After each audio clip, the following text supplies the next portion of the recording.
Councilman? Yeah. Oh, okay, we have you on the line, and I can hear you loud and clear. So we will be starting in about 10 minutes or so. So just hang in there, okay? Okay, no problem. All Thank right, you very much. thank you.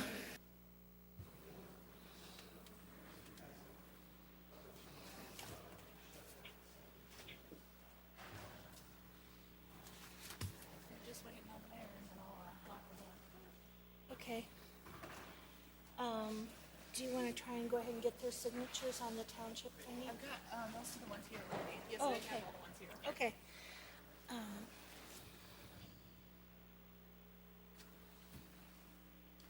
Okay. He should be alone in a second. Yeah. So we should be good. Yep.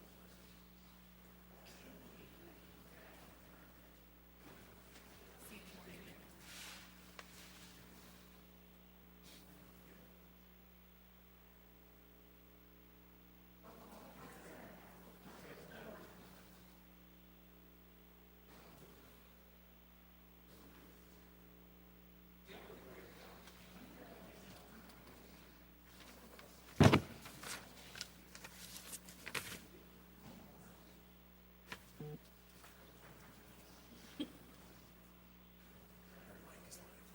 I know we've got Councilmember Montalongo on the thing, and I can't turn it off because of that. But I will be careful.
We'd like to call this evening's meeting of the Peoria City Council to order. Welcome Joe Deacon and his listening audience at WCBU as well as Cable Channel 22. I have an announcement to read regarding electronic attendance before we do the roll call. In accordance with Governor J.B. Pritzker's Executive Order 2020-43, which continues to limit any gatherings of more than 50 people, and Executive Order 2020-44, requiring the provision of video, audio, or telephonic access to meetings, and the CDC recommending social distancing of at least 6 feet between persons, City Hall is implementing changes and restrictions for the City Council meeting on August 11, 2020, while complying with the Open Meetings Act. The council meeting will be conducted in person with members of the council present in council chambers with plexiglass barriers, with department heads in their offices and some city staff in room 404 with the ability to remotely answer questions while maintaining a 6-foot distance. 15 members of the public and 1 member of the media will be present inside council chambers. Temperature screenings are required upon entry to City Hall, and face coverings are always required while inside. Members of the public and media are invited to watch through the live stream, YouTube, Television Channel 22, or through WCBU Radio. Submissions for public comment were received through the city clerk's office. The agenda, minutes, and the video podcast of tonight's meeting will be available online through the city website. Madam Clerk, could you call the roll, please? Artis. Here. Councilmember Ali. Present. Councilmember Sear. Here. Councilmember Grab. Here. Councilmember Jensen. Councilmember Kelly. Here. Councilmember Moore. Councilmember Euler. Here. Councilmember Riggenbach. Here. And Councilmember Ruckriegel. You have a quorum present, Mr. Chairman. Thank you, Madam Clerk. Notice was received by a member of the City Council, and the member will be deemed authorized to attend the meeting electronically unless a motion objecting to the member's electronic attendance is made, seconded, and approved by 2/3 of the members of the City Council physically present at the meeting. If no such motion is made and seconded, then the request by the member to attend electronically shall be deemed approved by the City Council and the presiding officer, and shall declare the requesting member present. Councilmember Montalongo did request to meet electronically this evening, and I'm seeing no one concerned with that issue, so Councilman Montalongo will be deemed present. Councilman Montalongo? Present. Thank you. At this time, I'd like everyone to join us and stand for a moment of silent prayer or silent reflection, followed by the Pledge of Allegiance.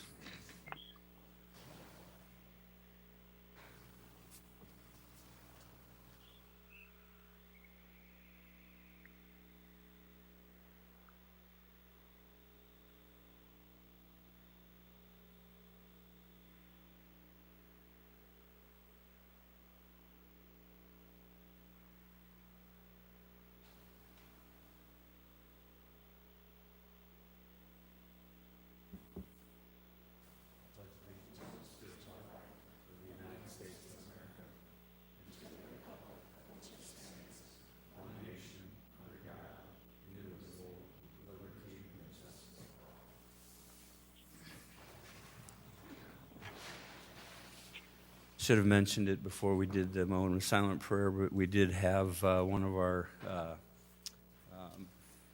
very well-recognized Peorians, Norm Kelly, passed this past week. And as we all know, Norm was a man who really loved this community, and he was probably one of the most noted historians that we had. So he had a lot of knowledge about our community and our history, and our thoughts and prayers go out to Norm's family and relatives and friends. Councilman Ruckriegel. Thank you, Mayor. I move to approve the minutes of the regular City Council meeting held on July 28th, 2020 as printed. Seconded by Councilmember Graham. Are there any corrections or changes to the minutes? Seeing none, please cast your ballots.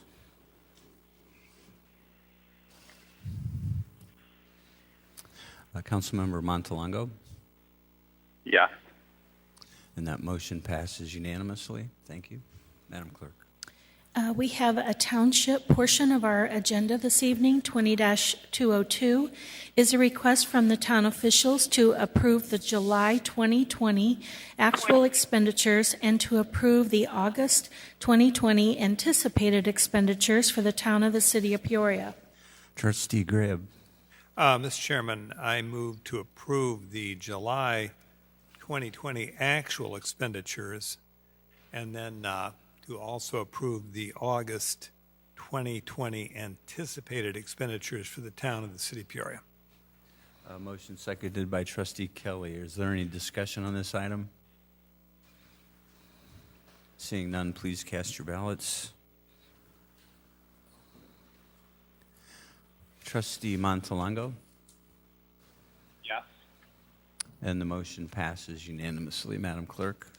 20-203 is a request by Township Supervisor to grant $10,000 to the Peoria Friendship House with a request to approve the following. A is to move funds in the amount of $10,000 from the Agency Grant Center for Abuse to the account for agency grant/other as a grant to the Peoria Friendship House, and B is to approve the resolution for the town of the city of Peoria authorizing a grant to the Peoria Friendship House in the amount of $10,000. And we need separate motions and votes, please. Okay. Trustee Greb? Mr. Chairman, I move for approval. Motion to approve item A, seconded by Trustee Moore.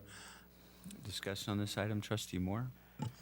Thank you, Mr. Mayor. I'd like to acknowledge Supervisor Abner for his recommendation for the Friendship House to receive this grant. You may recall we discussed this a couple of meetings ago, and I left it to his discretion to determine what organization he felt was out there that could use these funds. And with that, he had suggested the Friendship House. And at some point, Mr. Mayor, I'd like for us to hear from the new executive director of the Friendship House, Marcellus Somerville, who is in the room. Well, we could, won't be a long meeting. We could wait till citizens to address, but seeing as he has a potential voter with him, maybe we should do that right after we approve this. Thank you. That would be great. Okay. We have a motion and a second on item A. I'm seeing no further discussion. Please cast your ballots. Trustee Montalongo? I vote yes. Okay. That motion passes unanimously. And Trustee Greb on item B.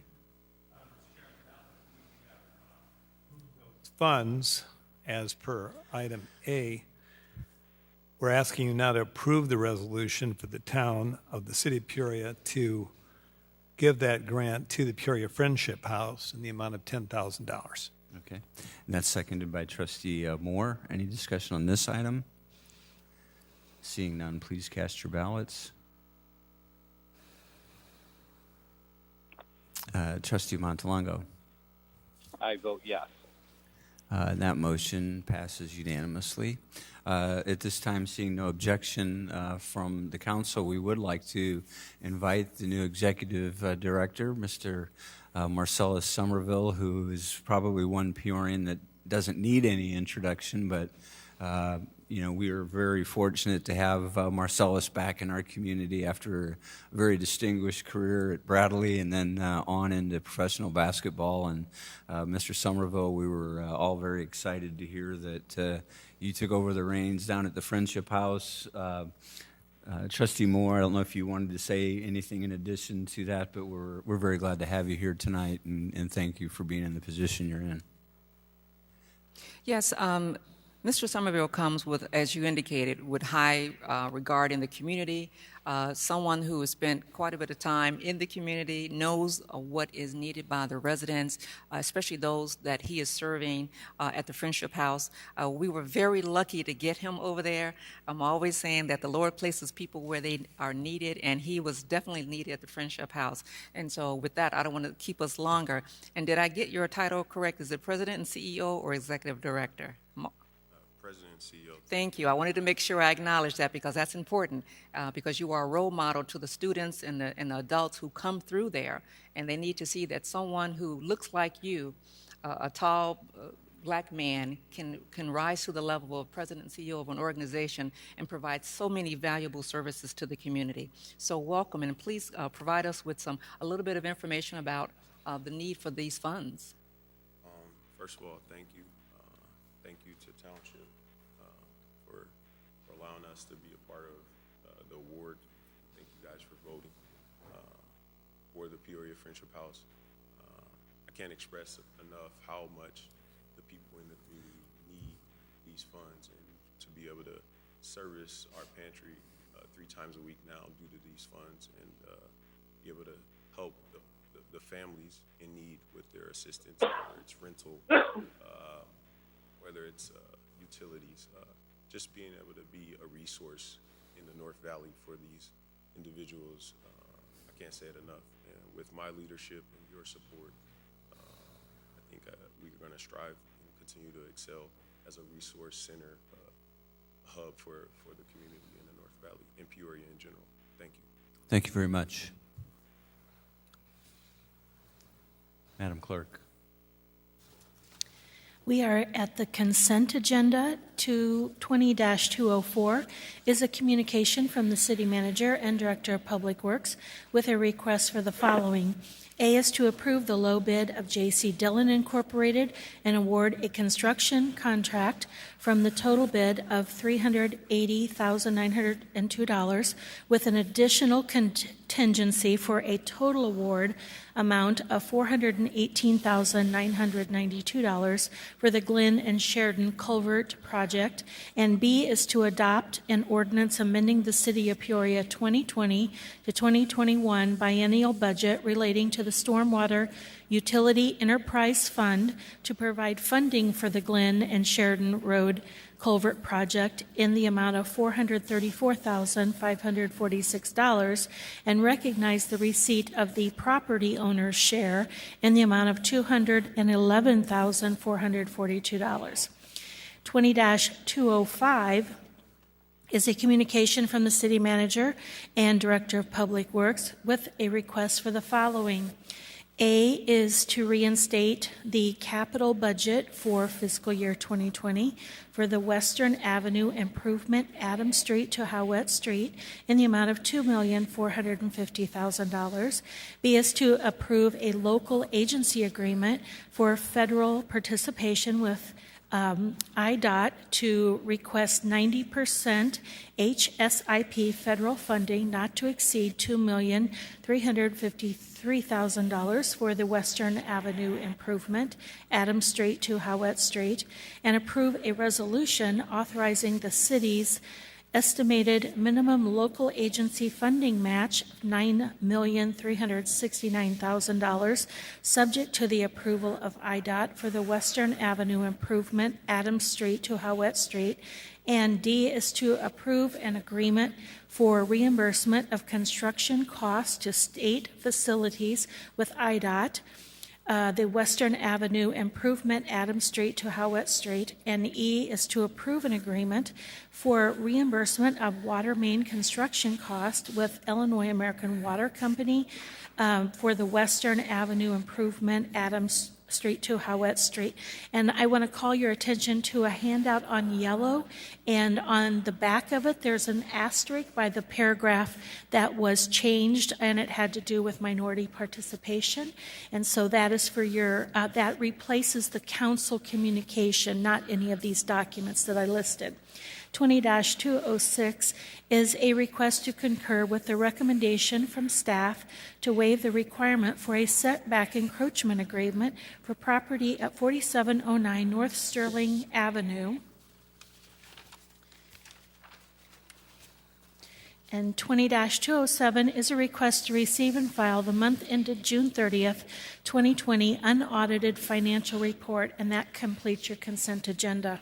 Thank you, Madam Clerk. Any items to remove from consent this evening? Councilmember Jensen. 20-205. Any other items to remove from consent? We have a motion to approve the remaining items. Councilman Montalongo? 2207. Okay, 207. Thank you. We have a motion to approve the remaining items. Councilman Ruckriegel, seconded Councilmember Ali. Please cast your ballots.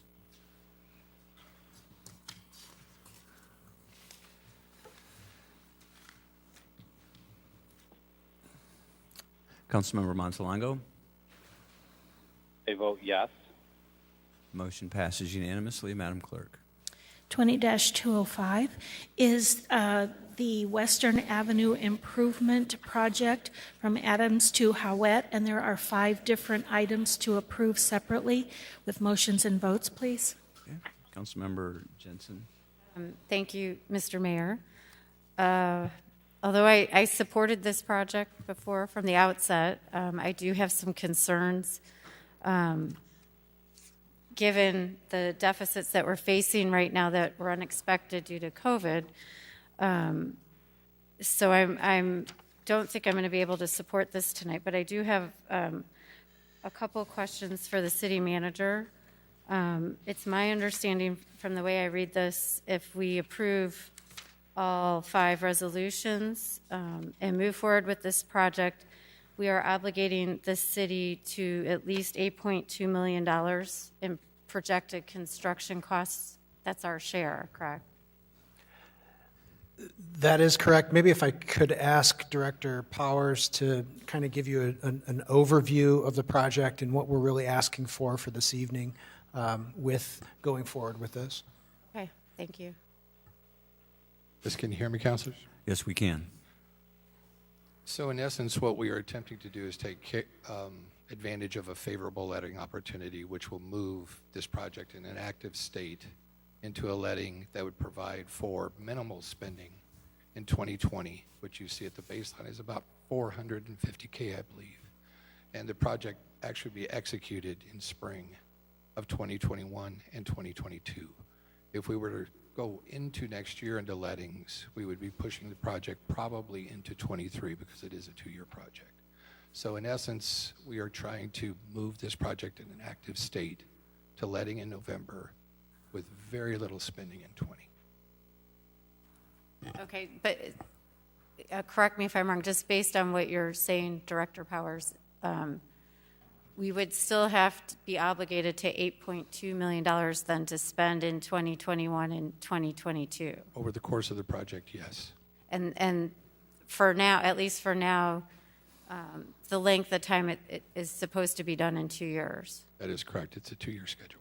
And if we were not to approve this, we would move forward with the project, but we just wouldn't be expending those the $8.2 million or maybe more until 2023 or later, correct?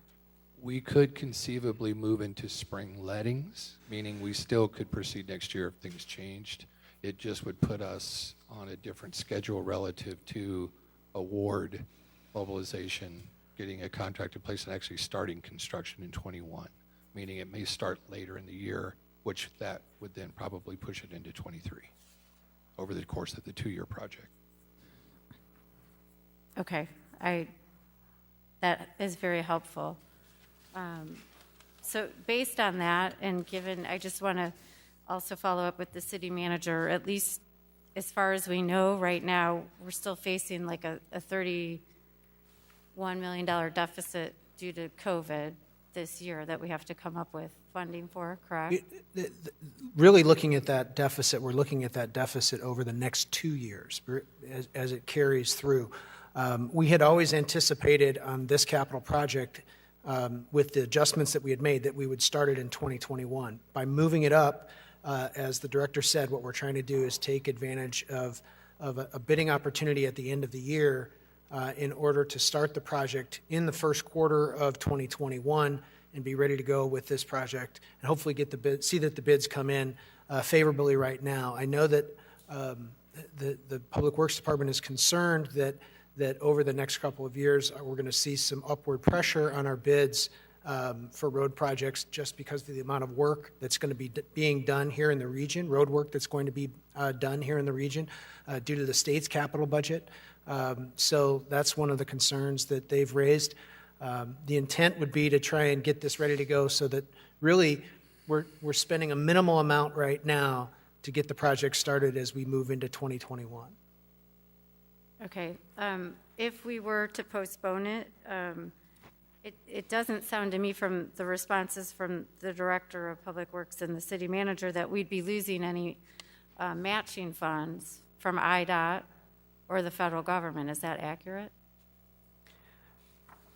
Director, you want to answer that? I don't believe that we would be losing any of our matching funds with that. I believe we are up again. I don't have it in front of me, but I believe this is a project. We checked with IDOT. I believe we have till June of 21 Okay. to actually pass this resolution, or then we would lose that funding. Okay. But there's no deadline, like it has to be done this month or by the end of this year? No, again, I think what we're trying to do is just take advantage of the fall letting to be able to start the project as soon as we can at the beginning of the year. Okay. Thank you for that response. It's based on that information and with the deficits we're facing and the stalemate on the stimulus money, not knowing if the city's going to get any, I'm not going to support this project at this time. Thank you. Okay. Councilmember Moore is next. Thank you, Mr. Mayor. If we decide to delay this project, so far this project has only been delayed once. And the one time it was delayed was because of COVID-19.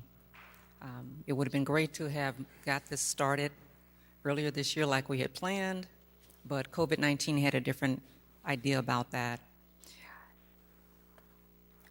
If we decide to delay this project, then the ideal option would be that it comes back next year and we move forward on it and maybe get it started. But likely, as the director indicated, we may be pushing the completion of the project, if we're able to get it started, back to 2023. I will tell you that the African American community that lives on the south side of Peoria has no appetite for once again to have a project come before us and be delayed. A project that, if you listen to Lavetta Ricca, she will tell you has been 50 years in the making by the city's own Public Works Department. It has been 35 years in the making. And for the last 5 years, when I first put this on the CIP, we've been efforting to get to this spot, and here we are. So I think the community has waited long enough, that Western has deteriorated to the point where we need to move on this project. I respect my colleagues' concerns, but I would like to move for approval. Okay. Motion to approve. Is there seconded by Councilmember Graham? We have further discussion. Councilman Euler was next.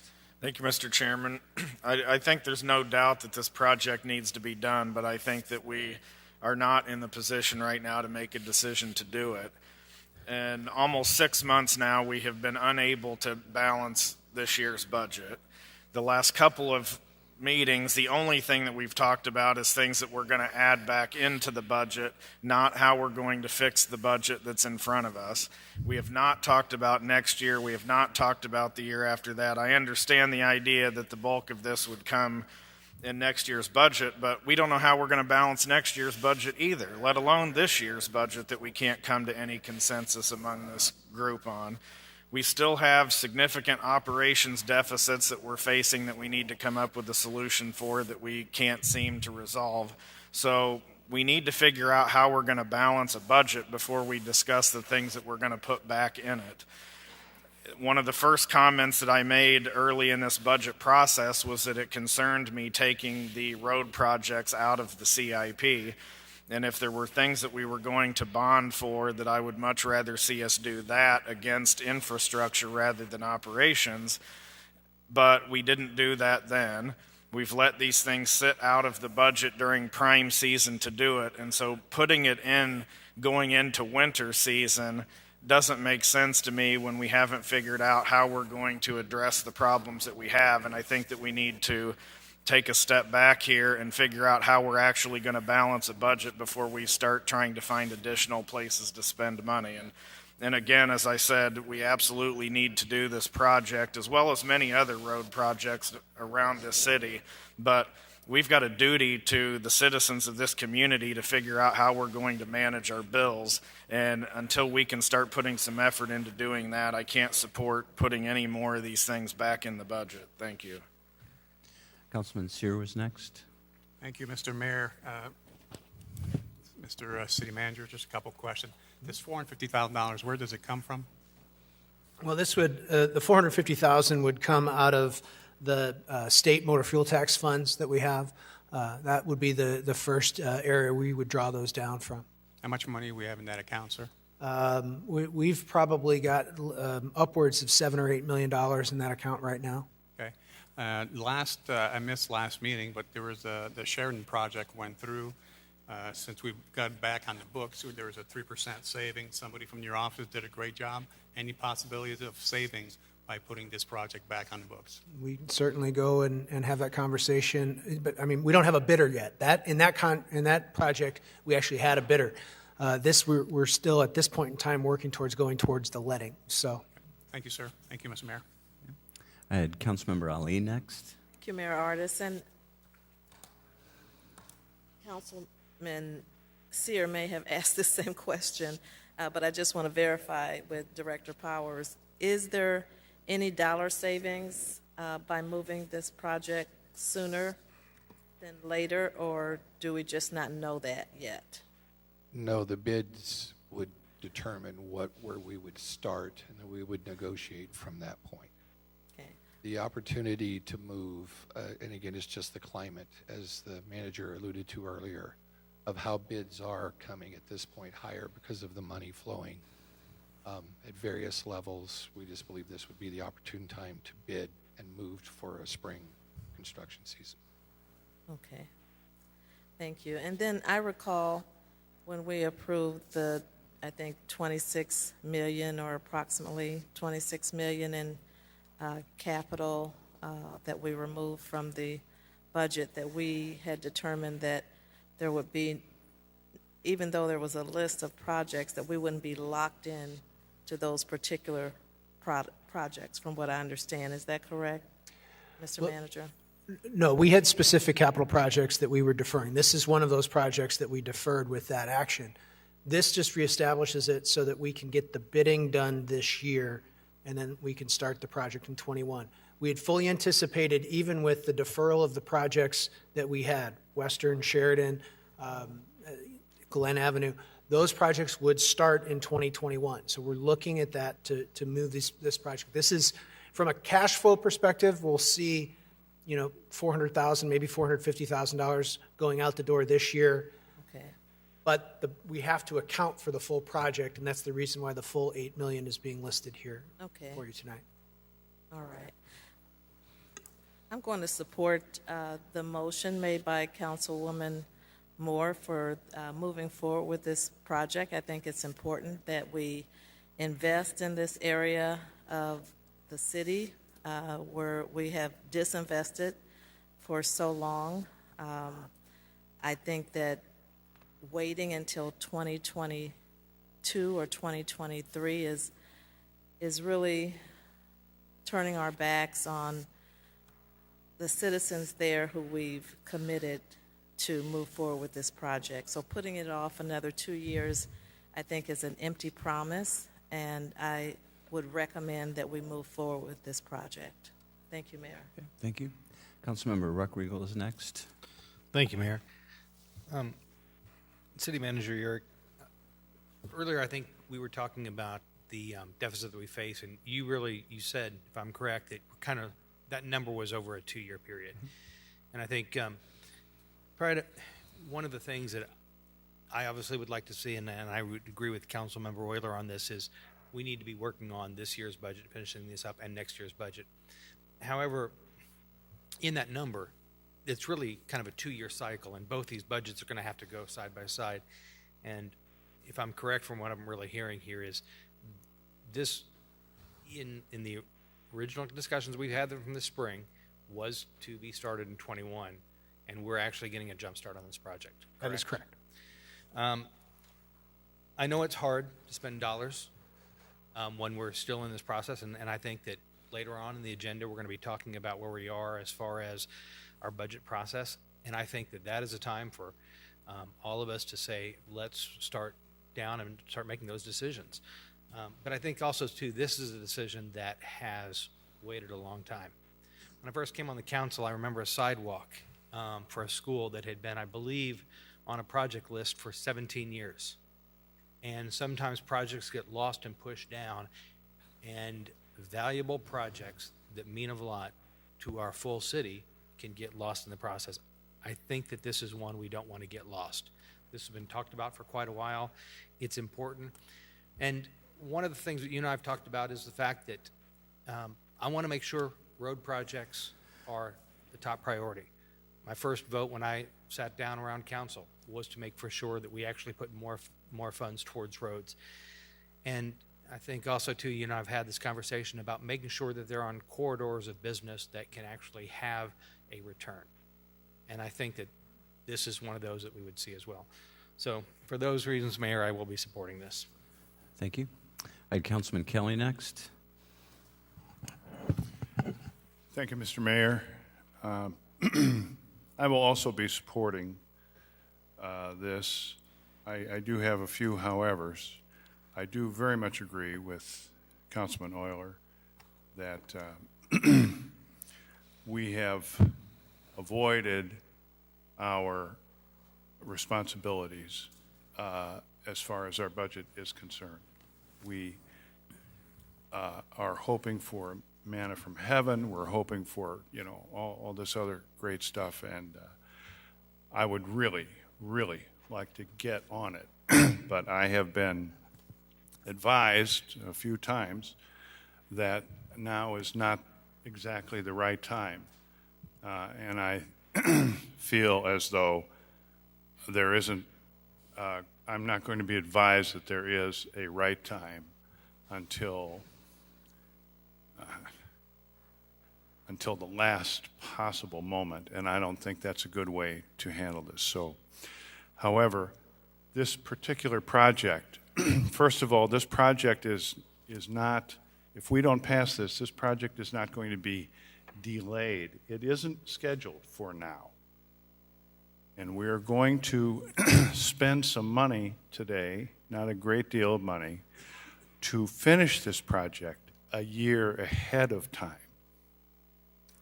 And we're going to spend 5% of the project's cost to move it forward one full year. That sounds like, to me, like a good use of money that we don't have. So I will be supporting this. And also, I was opposed to our first swipe at our budget problems, which was to really, really diminish our public works budget without any look at any other parts of the budget. We just went after that one, and it may have all come out the same way. But I was not in favor of that. I'm in favor of a total package that we vote on, not piecemeal stuff. So I will contradict myself and support this motion. Thank you, Mr. Chairman. Anyone else on this item? Okay, we're going to do 5 separate motions. We have a motion to approve item A by Councilmember Moore, seconded by Councilman Gribb. Please cast your ballots.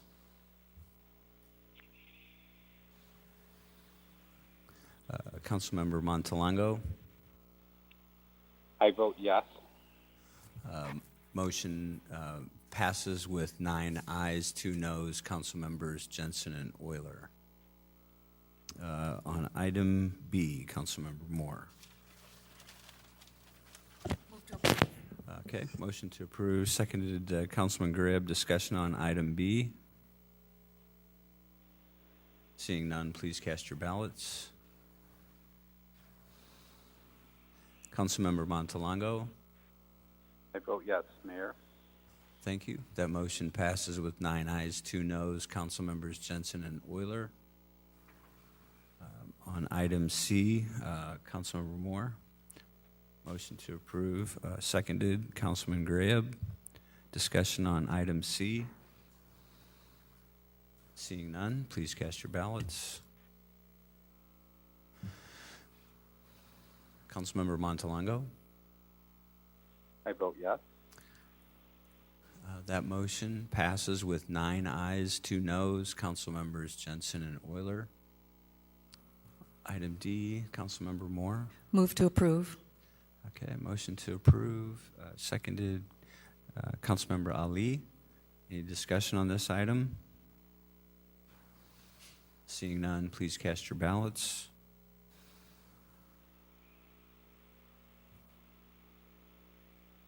Councilmember Montalongo. I vote yes. That motion passes with 9 ayes and 2 noes, Councilmembers Jensen and Euler. And on item E, Councilmember Moore. Move to approve. Motion to approve, seconded by Councilmember Ali. Discussion on item E. Seeing none, please cast your ballots. Councilmember Montalongo. And I vote yes. And that motion passes with 9 ayes and 2 noes, Councilmember Jensen and Euler. Madam Clerk. We're at 20-207, which is the month ended June 30th unaudited financial report. That was Councilmember Montalongo. Thank you, Mr. Chairman. I would request the city manager or our finance director to maybe give us a 20,000-foot look at our financials. I know there's a lot of information there. I think it'd be good for the listening public to get an idea what's going on and maybe just briefly talk about our revenues, expenses, and maybe our fund balances. And sum it up. Thank you. Director Scroggins, do you want to step to the microphone and give us an update here on the financial report? Sure. I'll take a stab at it. I didn't really have anything prepared at this point, but through the month of June 2020, our fund balances in total equal approximately $86 million. Through the first 6 months, we've used a total of $2 million of fund balance. Within the general fund, it's dropped approximately $2.4 million through June, with primarily a revenue issue. As we all are aware, our sales tax numbers are coming in at about 65 to 70% throughout the first 6 months of the year versus what they did last year. We have reprojected these numbers for the end of the year, and the managers presented that in July. That reflects that we now are looking at probably borrowing a $15 million working cash bond versus the 20. We have seen stabilization in the income tax and personal property replacement tax. Actually, those are just trailing last year by about 2%. So that was anticipated in his reprojections as well. We still are anticipating that we will need to issue working cash bonds either in December or January in that time frame. Was working on some cash projections right before the meeting started, and right now it looks like the total cash on hand would be about $10 million at the end of December. That's using all funds. The projection for the general fund cash balance at the end of July was only $800,000, and we had used $2.9 million during July. and anticipate that to be a trend going forward. What we would be doing is borrowing money from the post-employment benefit fund to continue operations until we had to provide bonding. This is the way we presented it beginning in April and still going that direction. Again, I think that the highlight really is that our sales tax revenues have improved better than what we anticipated when we came in April. But we're still looking and anticipating the use of working cash bonds at the end of the year.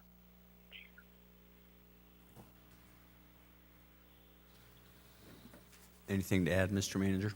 No, I think that the Director Scroggins summarized it very well. Okay. Councilman Montalongo?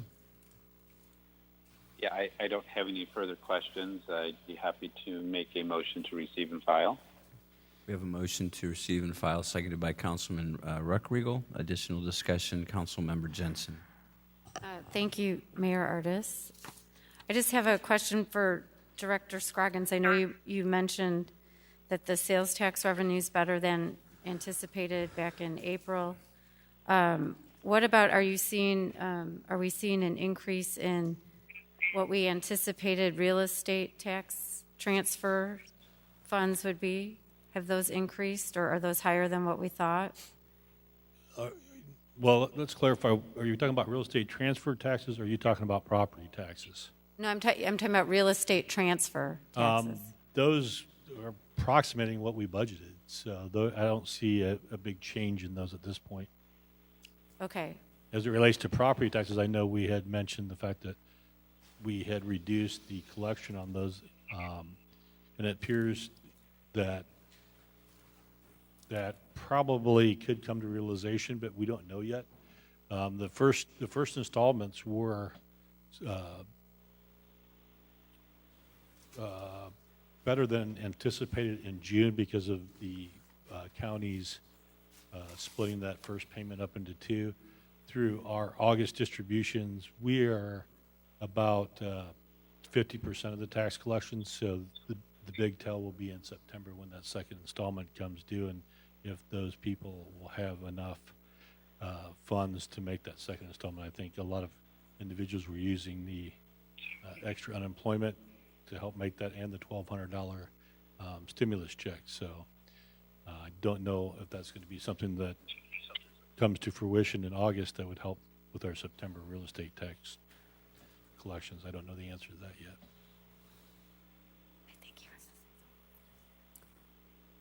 Just to add, Councilwoman, on page 5 of the report is the line item for the real estate transfer tax, and it's sitting through June at about 38% of budget. So it's not quite keeping up with where we had anticipated it to be for the year. So Okay, I just thought with it appears that seems to be a trend that the real estate market seems to be, I don't want to say booming, but seems to be doing fairly well. So I was hoping Correct. that maybe that would have an impact on that item for us in the budget. And it could follow that we start to see that as those revenues get posted due to more and more sales, that picks up over the next couple of months. But we can keep an eye on that for you. Okay, thank you. Anyone else on this item? Seeing none, we have a motion to receive and file. Please cast your ballots. Councilmember Montalongo? I vote yes. That motion passes unanimously. Madam Clerk? We're at regular business 20-208.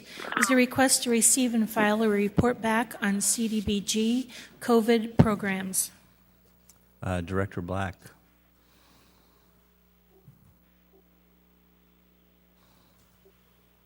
Thank you, Mayor. So this is this evening just a quick report back on the programs that the City Council has made available to the public for small business assistance and for household assistance. We are working through the applications that we've received so far. Good progress on that, and helping a lot of business owners and property owners and renters to put together the paperwork that's necessary to get their reimbursements. At this point, we anticipate that we will have a balance of approximately $580,000 that will remain available after the business program has been finished and after the budgeted $300,000 for the household assistance program has also been completed. So there are some options that we have outlined for the council to consider. At this point, we would appreciate some direction. Thank you. Thank you. Any feedback, questions for staff? Councilmember Moore. Thank you, Mr. Mayor. This is an item that I had asked the Director Black to come back with us and let us know what the status was of those two programs, the Small Business Assistance Program and the CDBG Household Assistance Program.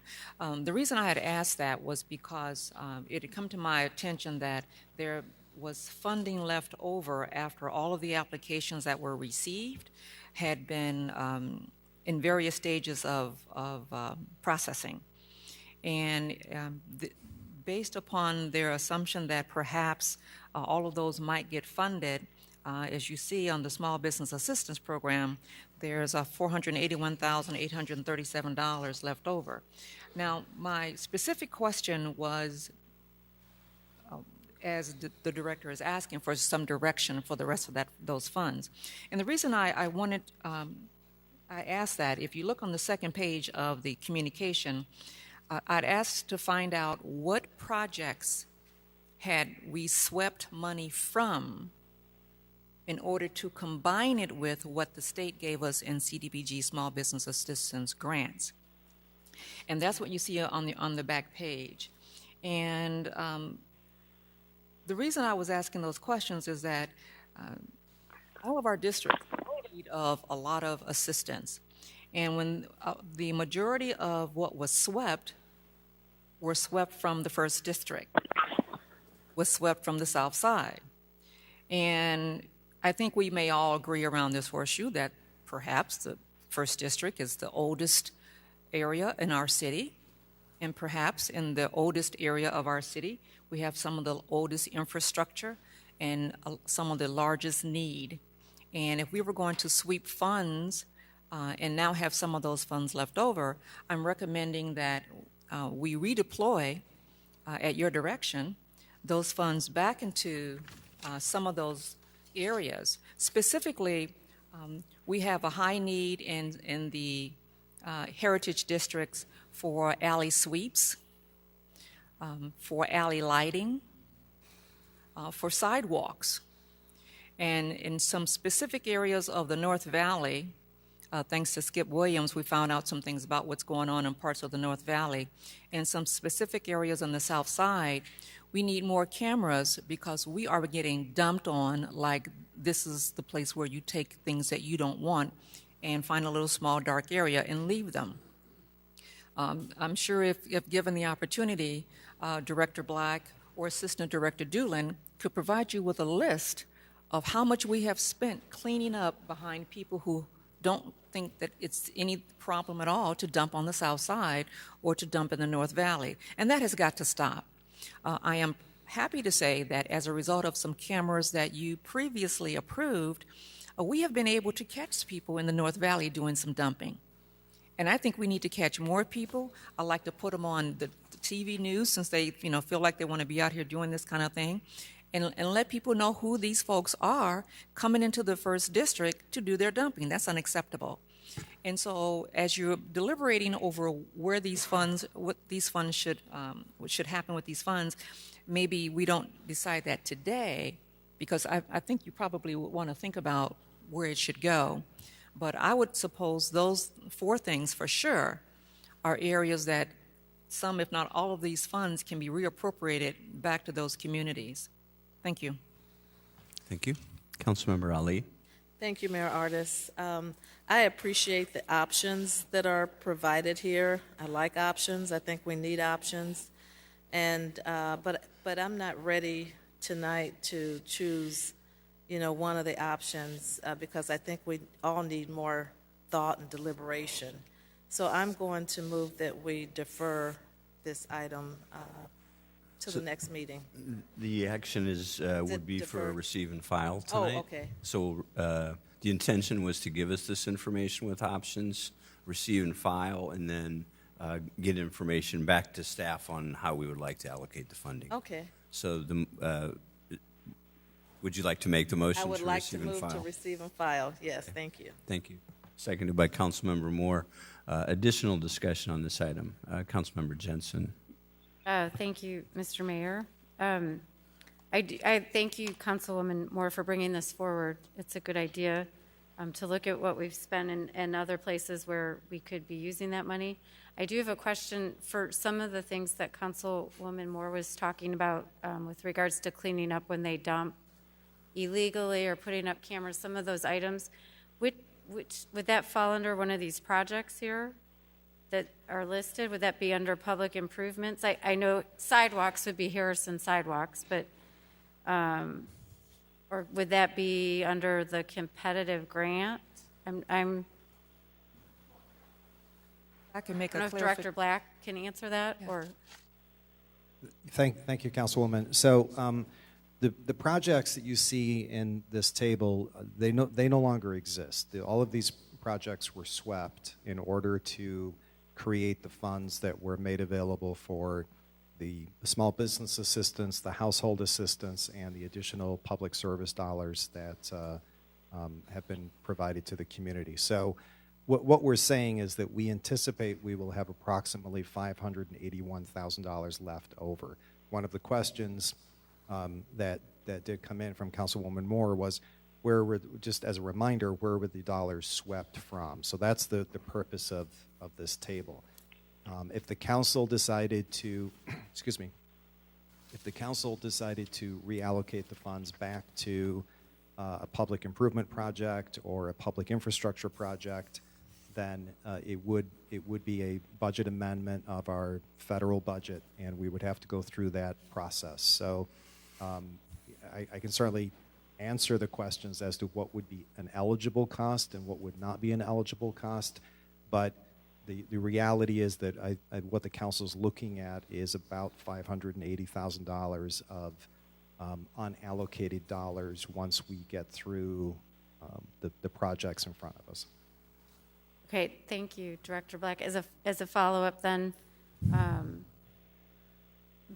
most of those general items that Councilwoman Moore was talking about would be CDBG qualified, correct?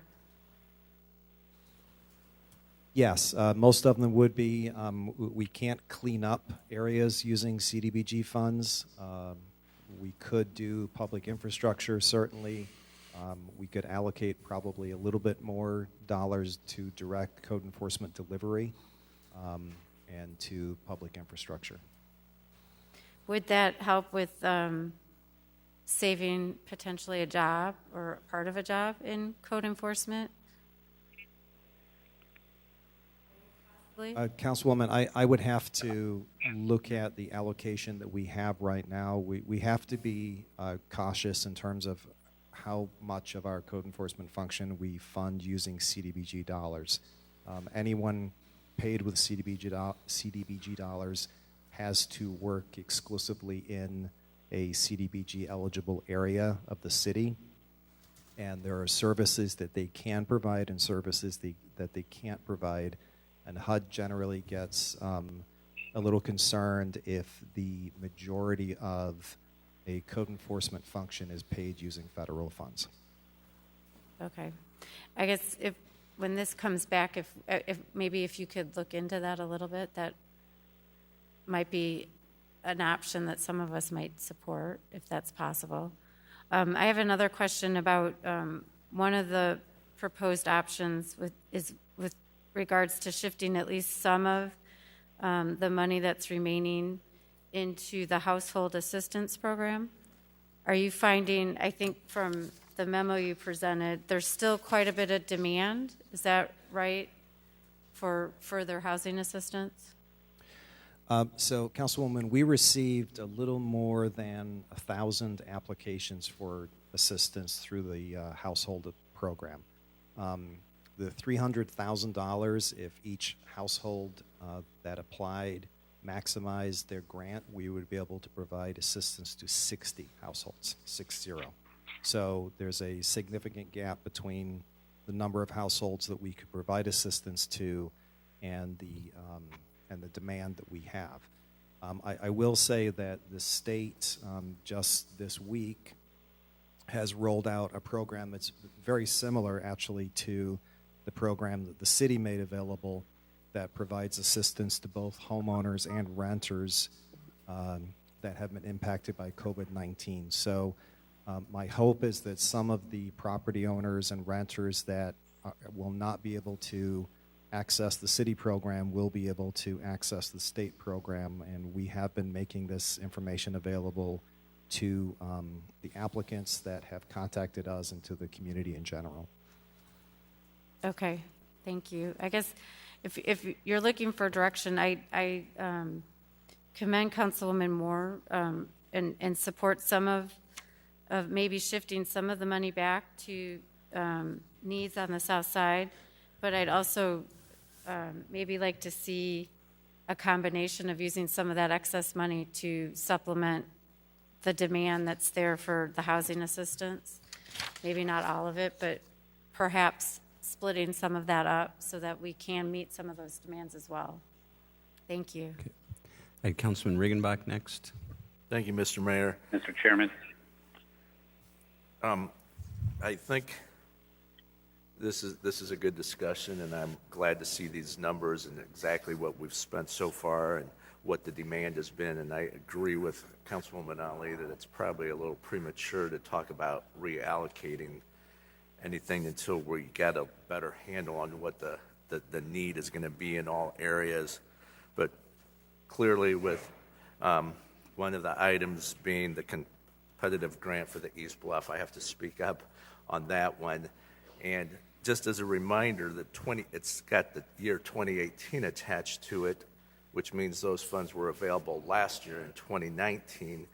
And part of those funds were going to be part of the Nebraska corridor project that you all heard me talk about when we were discussing capital. So I would just say as we see what kind of residual funds are left, that we look at where those funds came from first before we come up with new allocations for it. So, and I totally agree that the demand for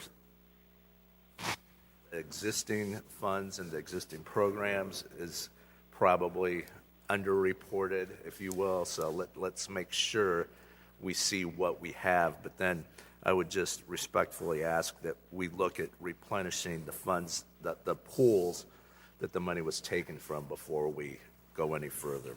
Thank you. Okay. I have Councilman Ruckriegel, then Montalongo, then Graham. Great. Thank you, Mayor. These are some great options, Director Black, and I guess my direction of looking at these would be, first off, I think ultimately it may be a hybrid of some things, and I think that may be what you kind of alluded to, that there's a way to combine these things. But just because we have found a little over $500,000, I don't think we're in any rush to go spend it. We're nowhere near the end of this impact of this situation. And if anything, I guess we may still be in the midst of this. We see numbers that are rising in the area, and I don't know that we know what the full impact is for our business community, small business especially, which directly employs the people that are here in our housing situation to make for sure that people do have the money for housing.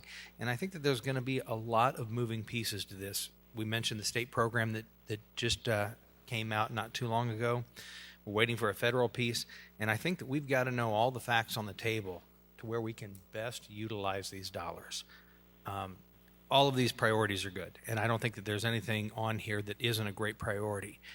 However, I think that to rush to judgment to be able to allocate these dollars just because they're available may not leave us with those dollars when we get into a couple months from now and see some of the other fallout.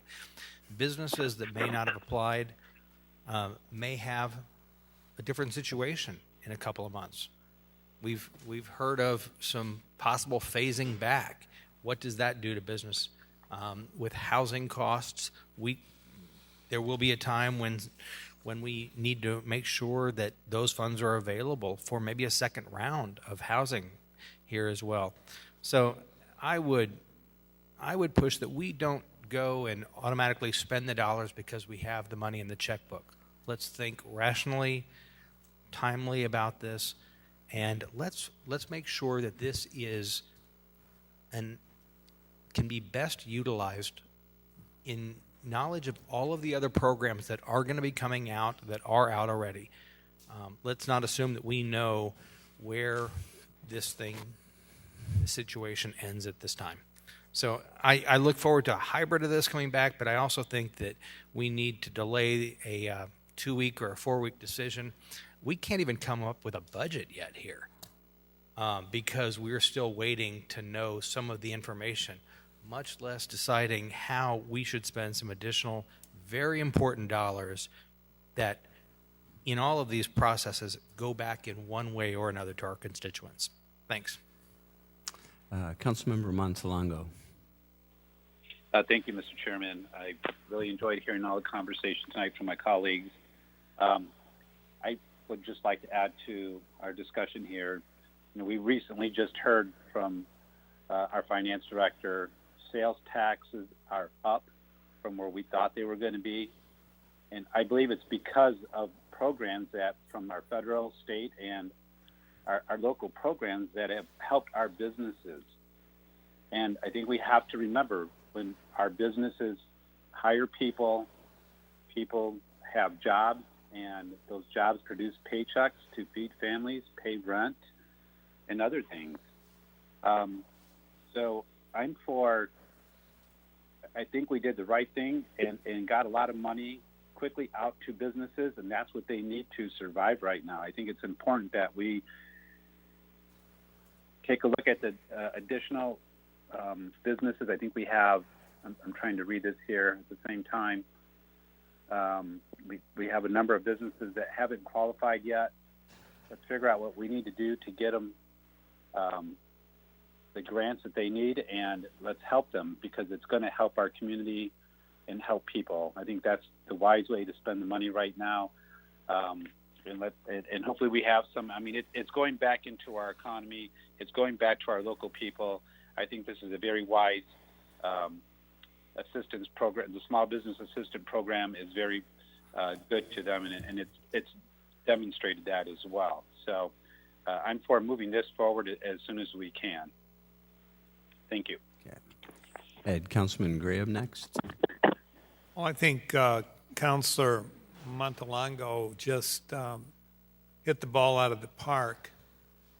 If we watch TV or listen to the radio or are at all cognizant of what's happening in our community, we understand how damaging it is to see businesses close that we thought would survive, not open, and what that means for their employees and the velocity or movement of money throughout our community.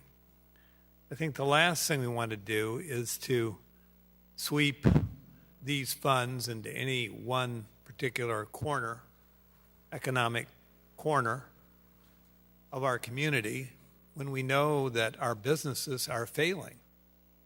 And many of them did not make the first cut in terms of funding, in some cases because of deadlines, etc.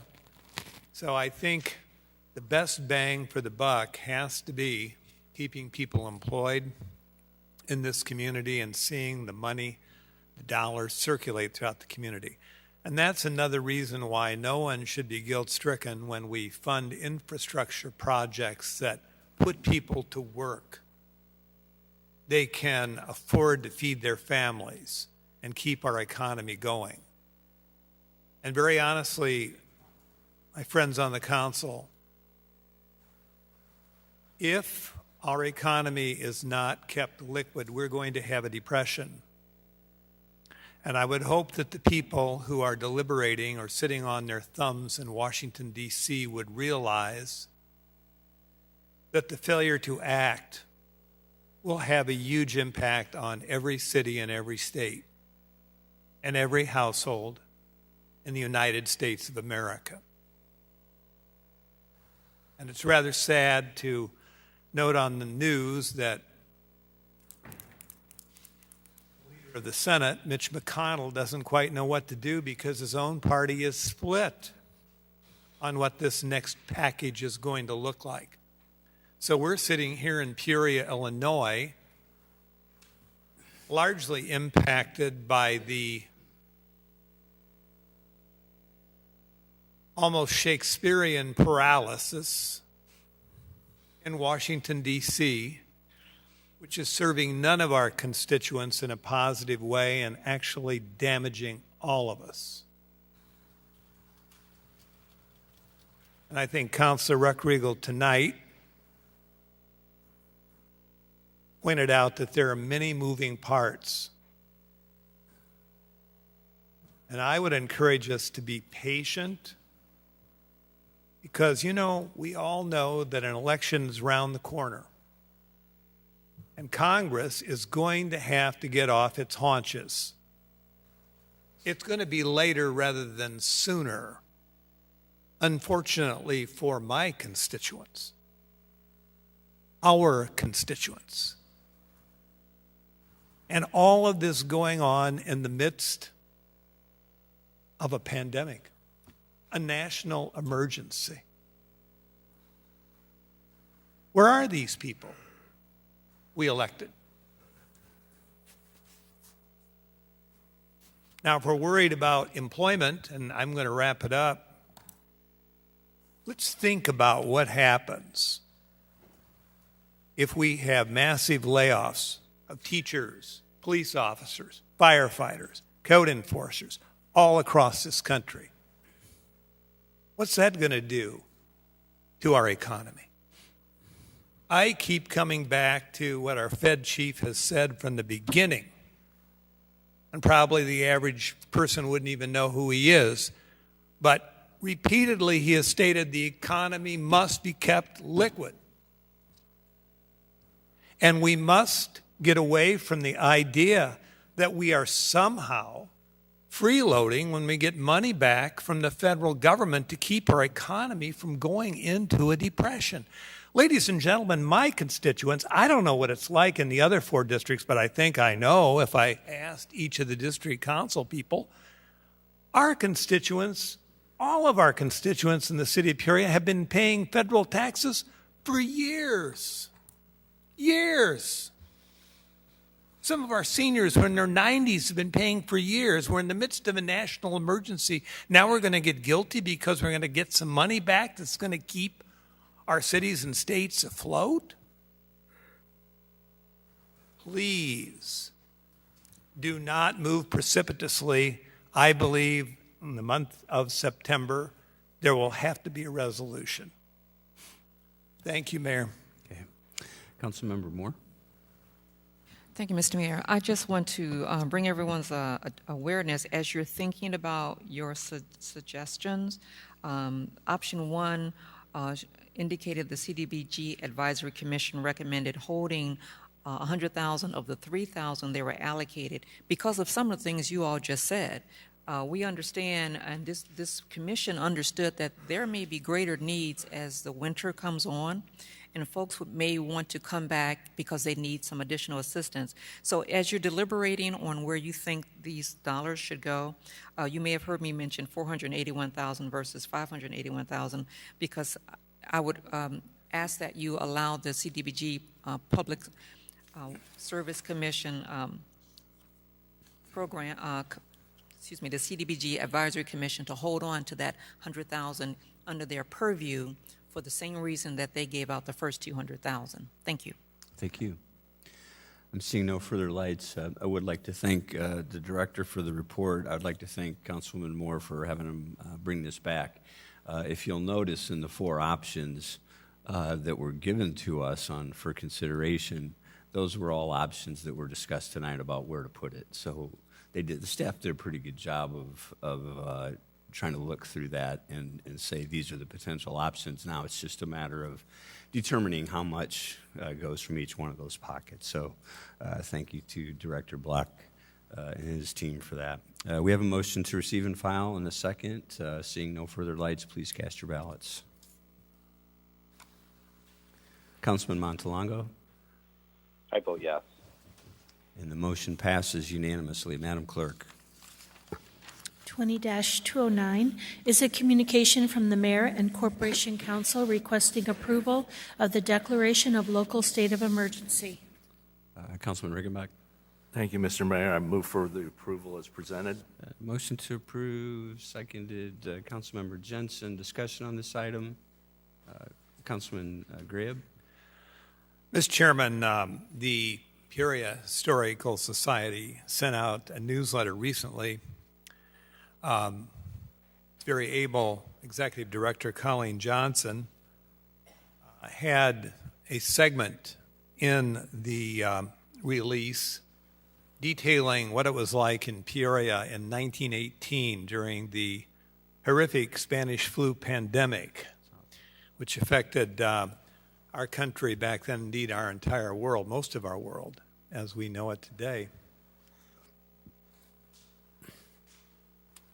And many of the things that we're talking about now and requesting, Mayor, that our citizens do, like wearing masks, there it is. That's what municipal authorities were telling people to do as they were making their way throughout the community and interacting with others in 1918 and 1919. And they were even discouraging people from going to funerals. So the more things change, the more they stay the same. And our people must realize this is not the first time we have had this challenge. It's something I never thought I'd live through, and I don't think any of us feel that we would ever live through this. We rely heavily upon the cooperation of our citizens and the patriotism of our citizens to think about our fellow citizens and to pull together for the next few months or maybe year until we get a vaccine or really, really effective protocols to treat this. And that is why this continues to be on the agenda, Council and Mayor. We still are in a state of emergency, and we don't know exactly what the trajectory of the pathogen will be. But it isn't the first time we've been here, and we survived the 18-19 pandemic, and by God, we're going to survive this one too. Thank you, Mayor. Thank you. Anyone else on this item? Okay, we have a motion and a second. Please cast your ballots. Councilman Montalongo. I vote no. Motion passes with 10 ayes and 1 nay. Councilmember Montalongo. Madam Clerk. 20-210 is a communication from the City Manager and Corporation Council with a request for the following. A is to approve a resolution pertaining to the hiring of city employees by city contractors, and B is to adopt an ordinance amending Chapter 2 of the Code of the City of Peoria pertaining to officers and employees' ethics. And we need separate motions and votes, please. I don't know if Council Peterson or Mr. Manager who wants to take this one. We've done it before. This is this type of a movement in this type of a budget situation, but maybe just Sure. Thank you, Mr. Mayor. This is what we have referred to as the Pennington Clause in our agreement due to a former employee that left because of the circumstances which brought rise to this ordinance. We have waived this when we've offered voluntary separation initiatives or early retirement initiatives to allow employees that may be leaving earlier than they anticipated to find other employment in the community so that they stay in the community, and this is one of the ways that we can go about by doing that. We recently did this in 2018 when we lifted this ordinance at that period of time. Okay. Questions? I have Councilmember Ali first. Yes, thank you, Mayor Artis. And I wanted to ask the city manager, so this ordinance was created back in 2005, and we made some exceptions here and there. Do you feel that the ordinance is still valid? I mean, should it stay? Should it remain? In your opinion? Well, I think that there may be times where if somebody has been voting on a contract or has been recommending a contract to the council or been shepherding a contract through, and then they go to work for that company, that we may want to look at that a little more stringently. But we have lifted this in these times when we know that we're going to have a larger group of employees that may be leaving the organization. I don't know if the Corporation Council wants to add anything to that from the legal perspective with that. I think recently we did have one employee that left the city's employment and was going through the process of requesting a waiver, because employees that are in a situation where they have to manage a contract that perhaps would fall under this do still have the option to seek a waiver. Due to COVID, it was right when we weren't entirely sure how to have some of our public bodies meet. So we did determine to offer that waiver administratively, which was an option. But I do think that it is effective. I think it's a good tool in our toolbox to make sure that our procurement is being evaluated in the most ethical way possible. That's what I want to hear. Thank you. Thank you. Councilman Euler. Thank you, Mr. Chairman. Looking this over, I think is definitely the right thing to do for our employees as well as the people that they may do business with, that we do business with. And I think having to go through an appeals process and at times like these causes a lot of uncertainty for our employees who are affected by unfortunate circumstances and creates an undue hardship. So I would move to approve item A. Motion to approve, seconded by Councilman Ruckriegel. Is there any additional discussion on this item? Seeing none, please cast your ballot on item A. Councilman Montalongo. I vote yes. That motion passes unanimously. And on item B, Councilman Willer. Motion to approve, seconded by Councilman Kelly. Is there any additional discussion on this item? Seeing none, please cast your ballots. Councilmember Montalongo. I vote yes. That motion passes unanimously. Madam Clerk. 20-198 is a request to consider the adoption of an ordinance amending Chapter 18 of the Code of the City of Peoria pertaining to body work establishments. Councilmember Ruckriegel. Thank you, Mayor. I would move to defer 20-198 for 2 weeks. Okay. Motion to defer, seconded by Councilmember Jensen. Discussion on the deferral. Councilman Gribb. Yes, Mr. Chairman, I would like to thank our staff for the hard work they've done on this. And I want to be sure that when this comes back, we have input from the Peoria Police Department as it relates to our enforcement. And I'll be saying much the same thing as it relates to 20-211, which is coming up. Thank you. Thank you. Any further discussion on the deferral? Seeing none, please cast your ballots. Councilman Montalongo. I vote yes. And that motion passes unanimously. Madam Clerk. 20-211 is a communication from the City Manager and Corporation Council requesting approval of a settlement with Hope Fair Housing Center. Councilman Ruckriegel. Mr. Chairman. Thank you, Mayor. I would move to defer item 20-211 for 2 weeks. Motion to defer, seconded. Councilman Gribb. Discussion, Councilman Gribb. Councilman Gribb. I'm sorry, I just wanted to second it. Oh, okay. Councilman, excuse me, Councilman Montalongo.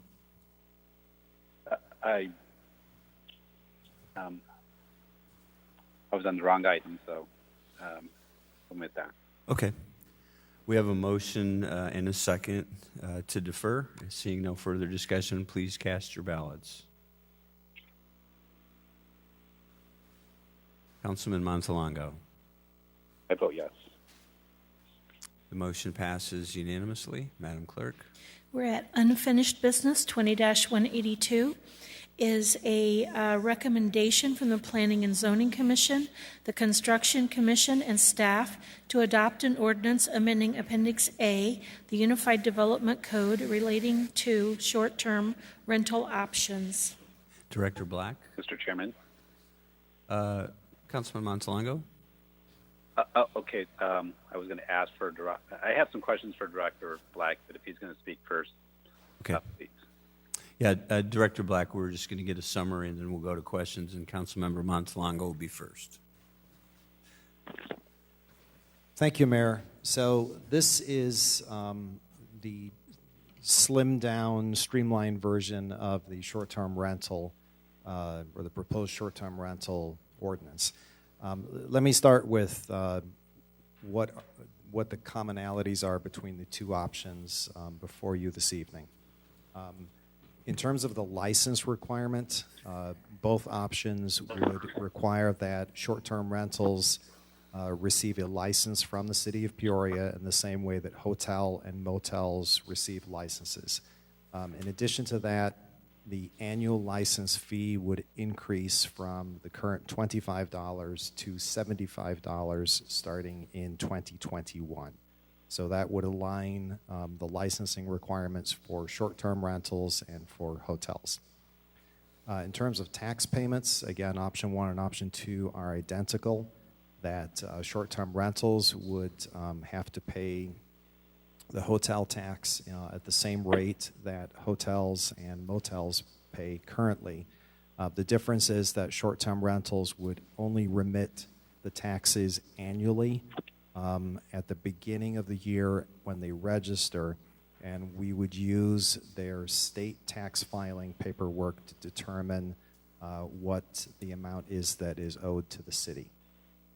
In terms of the non-owner occupied registration changes, in terms of the registration of properties that are non-owner occupied, there will be an option on the registration form starting in 2021 where the property owner can indicate that the property may be used as a short-term rental during the year. And that would then trigger the licensing requirement for that particular property. In terms of private restrictions, based upon the feedback from the City Council the last time this item was before you, again, option 1 and option 2 are identical in that when a license application is received for a short-term rental, the city would make contact with the neighborhood association, homeowners association, if there is one in the area where the property is located. That association would have 10 days to provide a copy of a recorded restrictive covenant that specifically prohibits short-term rentals. If that information is provided within that 10-day period, then the license would not be issued for the short-term rental. If no information is provided, then the licensing application review would proceed as normal. So the only, and then finally, in terms of an inspection requirement for short-term rentals, again, option 1 and option 2 are identical in that the owner of the property would have to complete a self-inspection form for the property, and then that would have to be made available for any tenant that stayed at the property. So the only difference between option 1 and option 2 would be on the zoning. And basically, option 1 is the recommendation that came through the Planning and Zoning Commission, where these uses would be permitted by right. So in other words, they would be permitted administratively as long as they met all of the requirements and received their license, which is also an administrative process, that a short-term rental could be approved. Option 2 is different in that it would require a special use. So any property that wanted to be a short-term rental, in addition to the licensing requirement, would have to go through the public hearing process and ultimately be approved by the City Council. Be happy to answer any questions. Thank you. Councilman Montalongo is first. Thank you, Mr. Chairman. I do have some questions and just some thoughts to go along with the portion under private restrictions, Director Black. Do we have an idea how many homeowner associations or neighborhood associations might have covenants having restrictions to this? I'm just guessing if there's probably not very many. Do you have an idea how many there might be? I would also assume that there are not very many, but I would not want to venture a guess.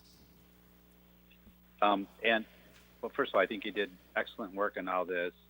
And I just wanted to kind of focus in on this part because I've been talking to one homeowners association, and certainly this is one part that they're concerned with, having multiple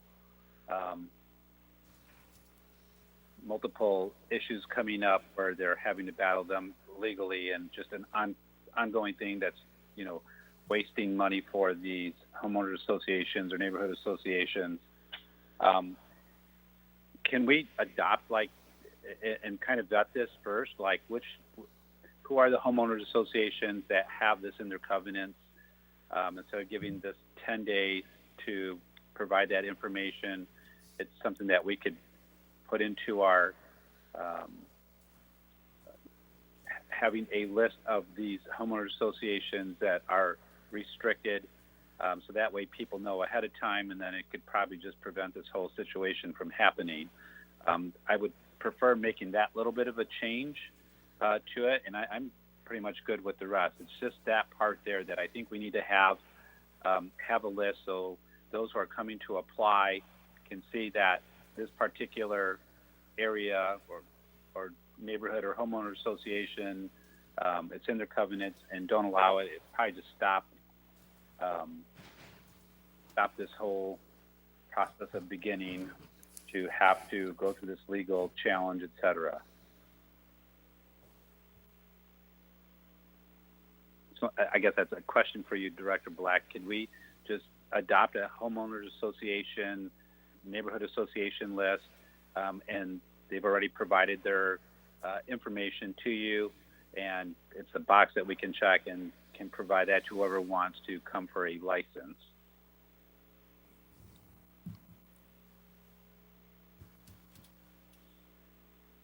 Sorry, Councilman, my microphone was off there. We could certainly reach out to all of the registered neighborhood associations, homeowners associations in the city that we know of, and then just do kind of a general press release outreach and request that information proactively. And then, as you said, we could effectively create a list of areas within the city where short-term rentals would be prohibited. I mean, we can certainly do that. We would have to put a deadline on when homeowners associations or neighborhood associations could respond so that we are not effectively limiting the opportunity for someone to have a short-term rental forever. But we could certainly say, please provide this information within 30 days, and that would give us a good geographic sense of where the restrictions exist. I'm absolutely okay with exactly how you presented that, and I think that would be fair for any of the homeowners or neighborhood associations to be able to respond. I think I think 30 days is plenty for them to be able to respond, so that they can get their name on the list.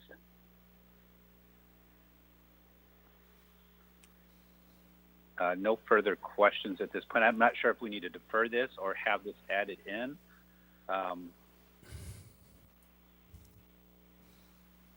It's kind of looking for some feedback. Director Black, should we be deferring this to get the language back in place here, or can we make this amendment on? on the fly here. Councilman, obviously it's the council's choice. I would prefer, given this direction, that the item be deferred. And the other question before the council is,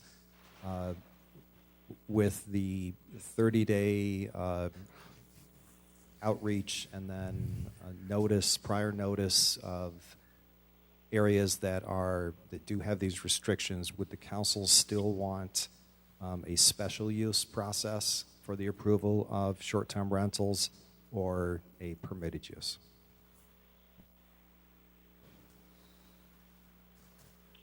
I don't think a special use would be needed if we could get the list of those homeowners, neighborhood associations that would want to be on that list. Am I understanding that correctly? I don't think that would be necessary then. Well, it looks like we have at least 4 more council members that want to weigh in on this. So before we'll get that input, Sure. which might provide direction before we do the deferral. Anything else, Councilman?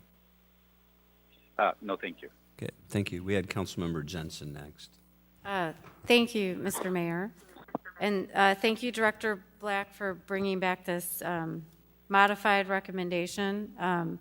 I am fully supportive of option 2, which allows Airbnbs or short-term rentals, but with a special use. I raised a number of concerns at the last meeting because the options provided didn't provide that.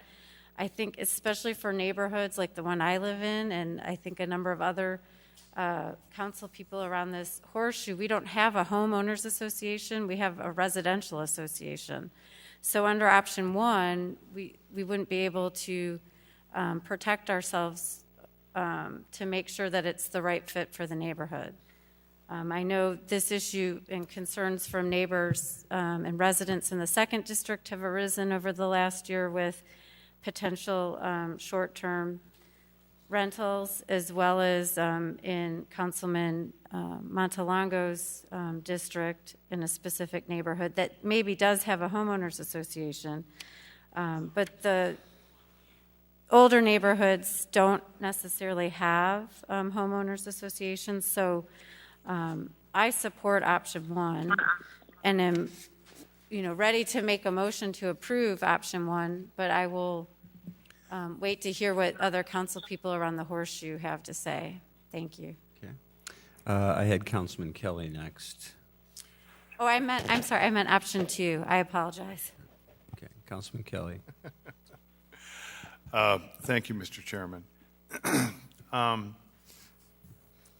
Director Black, I suppose you have communicated with other cities on this homeowners association issue. First of all, have you not, or have you?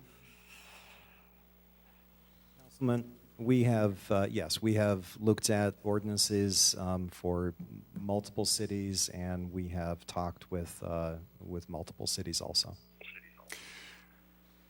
Okay, and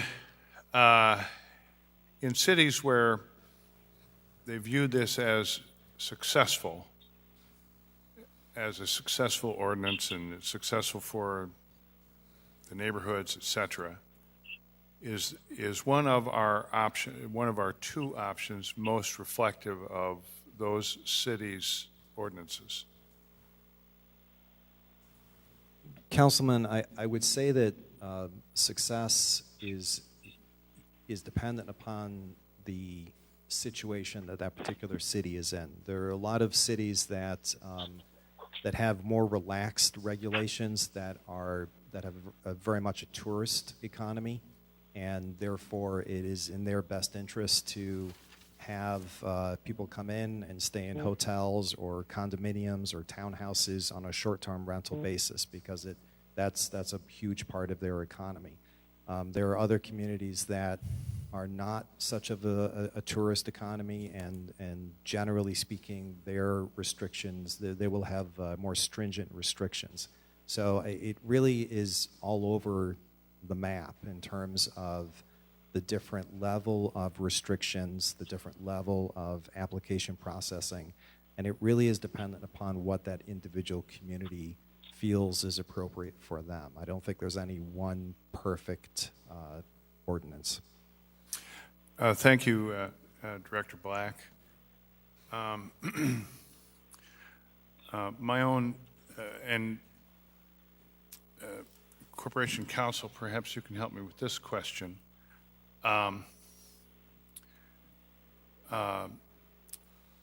Councilwoman Jensen said that in her neighborhood they do not have a homeowners association. They have a residential association. Is that correct?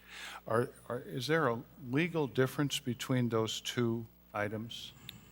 There is. A homeowners association is generally an established corporation that owns a portion of a subdivision and has liability for maintenance, insurance, etc. A residential association is usually established after the fact and is not necessarily a registered corporation in Illinois, but is more of a non-for-profit group. A group, assuming it is representative of the residents, could we administratively treat them in the same way on these issues? It would be difficult to do without knowing the exact makeup of that group. If it was an established corporation, perhaps, but since they have no legal responsibility for maintenance of common areas and other areas within the subdivision, it could be very difficult to do that. Okay, thank you. My personal preferences are to have this be a robust part of our economy, but I don't want to trample on the toes of any particular neighborhoods, and so I would like the neighborhoods to have the final word on such an operation. One of the things I would really like not to have happen is that we have a special use that is required that needs to come before the council. I think that that's just administrative overkill, and I wonder if in the report back we might see something in between that both protects the neighborhoods as we've tried to do, but keeps this process so that it isn't so awfully cumbersome that all we end up advancing are extra legal short-term rentals, which I think might be the case. Thank you, Mr. Mayor. I had Councilman Gray up next. Thank you, Mayor. There are many facets to the question before us here tonight. First of all, Director Black, one of the reasons this is before us is because we had many short-term rental operations occurring that were what? Extra legal or illegal? Yes, Councilman, correct. Which one? Extra legal or illegal? I may defer to Corporation Counsel on the choice of words there. I can tell you from a zoning standpoint, short-term rentals are not permitted in the city of Peoria. So if they're not permitted, my experience tells me that they are illegal. And so we have had these cropping up all over the city, some in District 2. District second to none. I didn't say it's any better than the other districts. I said second to none. And it's a cause for concern when we have a transiency factor, people moving in and out of our neighborhoods who are not respectful of the neighborhoods, and the proprietor of the residence or the building where they are renting is not really on top of things, then they become really problematic. When you get disturbances at a given address where we have these STRs that were illegal. And yet there are places where they have been working that just fine. They weren't a problem and the neighborhood basically accepts them. So I think it's kind of hard to have a one-size-fits-all. However, as we make inquiry of our neighborhoods as to whether or not they have these covenants, might we see possibly neighborhood groups, subdivisions, establishing covenants, if they don't already have them, to prevent an STR? And then if there are problems, if they don't do that afterwards, how do we shut down the STR? Do we do that through our chronic aggravated nuisance ordinance? There's a lot of chess playing here on this. And we've got to get it right. And I nearly had a heart attack when I thought you said option 1, Counselor Jensen. Don't do that again. This is not a good time to do that to me. So I think there's a lot of consideration that goes into this. And Director Black, I know you've been deliberating, and I see the notes here as to what our commissioners were saying and thinking and some of the testimony they've had. So we have to measure 3 times before we cut once. Thank you. Okay, thank you. I had Council Member Euler next. Thank you, Mr. Chairman. For a couple of reasons, I would be in support of option 1 with the changes that Councilmember Montalongo mentioned. These 2 reasons being, first of all, I think special use would create a very laborious and cumbersome process for the city to manage, and I also think that going down that path potentially opens us up to needing to do the same thing with rentals in general, and I really don't think that we can manage that and would end up resulting in work that would cause us to have to raise the fees.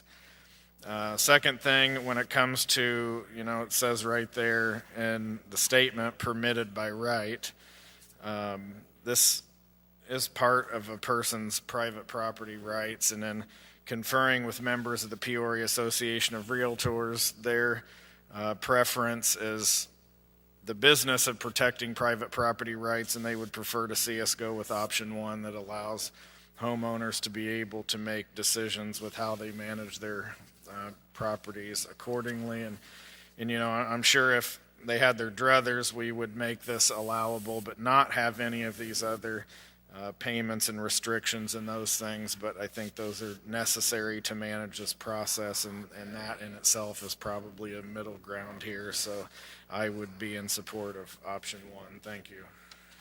I had Councilmember Ali next. Thank you, Mayor. I had a question for Corporation Counsel. Is it our policy that all special use permits come before the City Council?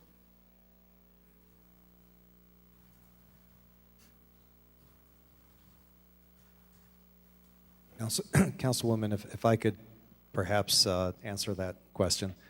Yes, everything, all special use applications come before the City Council after a public hearing before the Planning and Zoning Commission. Okay, all right. So as it relates to short-term rentals, could it be modified to where the special use permit for a short-term rental receive the public review, but then have administrative approval?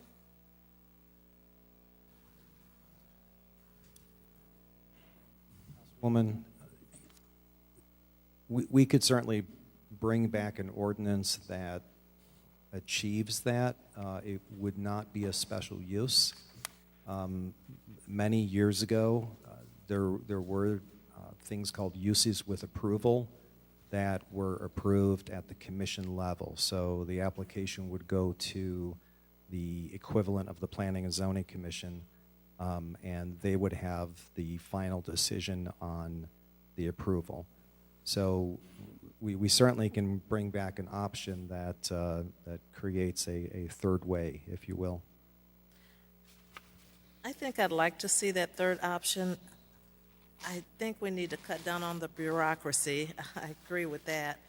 But at the same time, under the option of going out to the neighborhood associations and giving them 30 days to respond, as Councilwoman Jensen indicated, every neighborhood doesn't have a formalized homeowners association.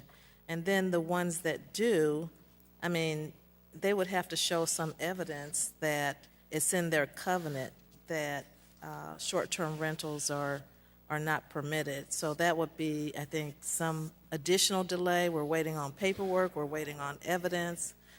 And I know a lot of work has been put into this. I mean, look at the document, look at all the red lines. There's been a lot of effort here. I would hope that we could, by at least next council meeting, begin to move forward with this. But I would like to see another option as well that maybe allows for the commission approval, so every short-term rental wouldn't have to come before this body. Thank you, Mayor. Okay, thank you. Councilman Regenbach was next. Thank you, Mr. Mayor. I think this would be for you, Corporation Counsel. Following up on what Councilman Graham was alluding to, would it be possible for a homeowners association to add a covenant retroactively? They could certainly go in and amend their covenants. It would take a vote of the board. And that would then supersede what we would have in place here? Depending on how they worded their adoption of their amendment, yes. And one other question regarding the distinction between homeowners associations and what did Councilwoman Jensen, the resident association, with a neighborhood association, they have no legal status, do they? That's correct. So they would be in it would just, this would just apply to HOAs? Yes. All right. Well, I was very much in line with option 2 here, but I would say hearing some of the discussion and perhaps some of the additional restrictions we could put in place leave me a little bit up in the air right now. I would just say, though, as the district council member who has seen multiple zoning issues come forward with special uses, whether it's loud music, outdoor music at a shopping center, or adding apartments to the shopping center. I mean, there's so many things that we justifiably regulate through that process.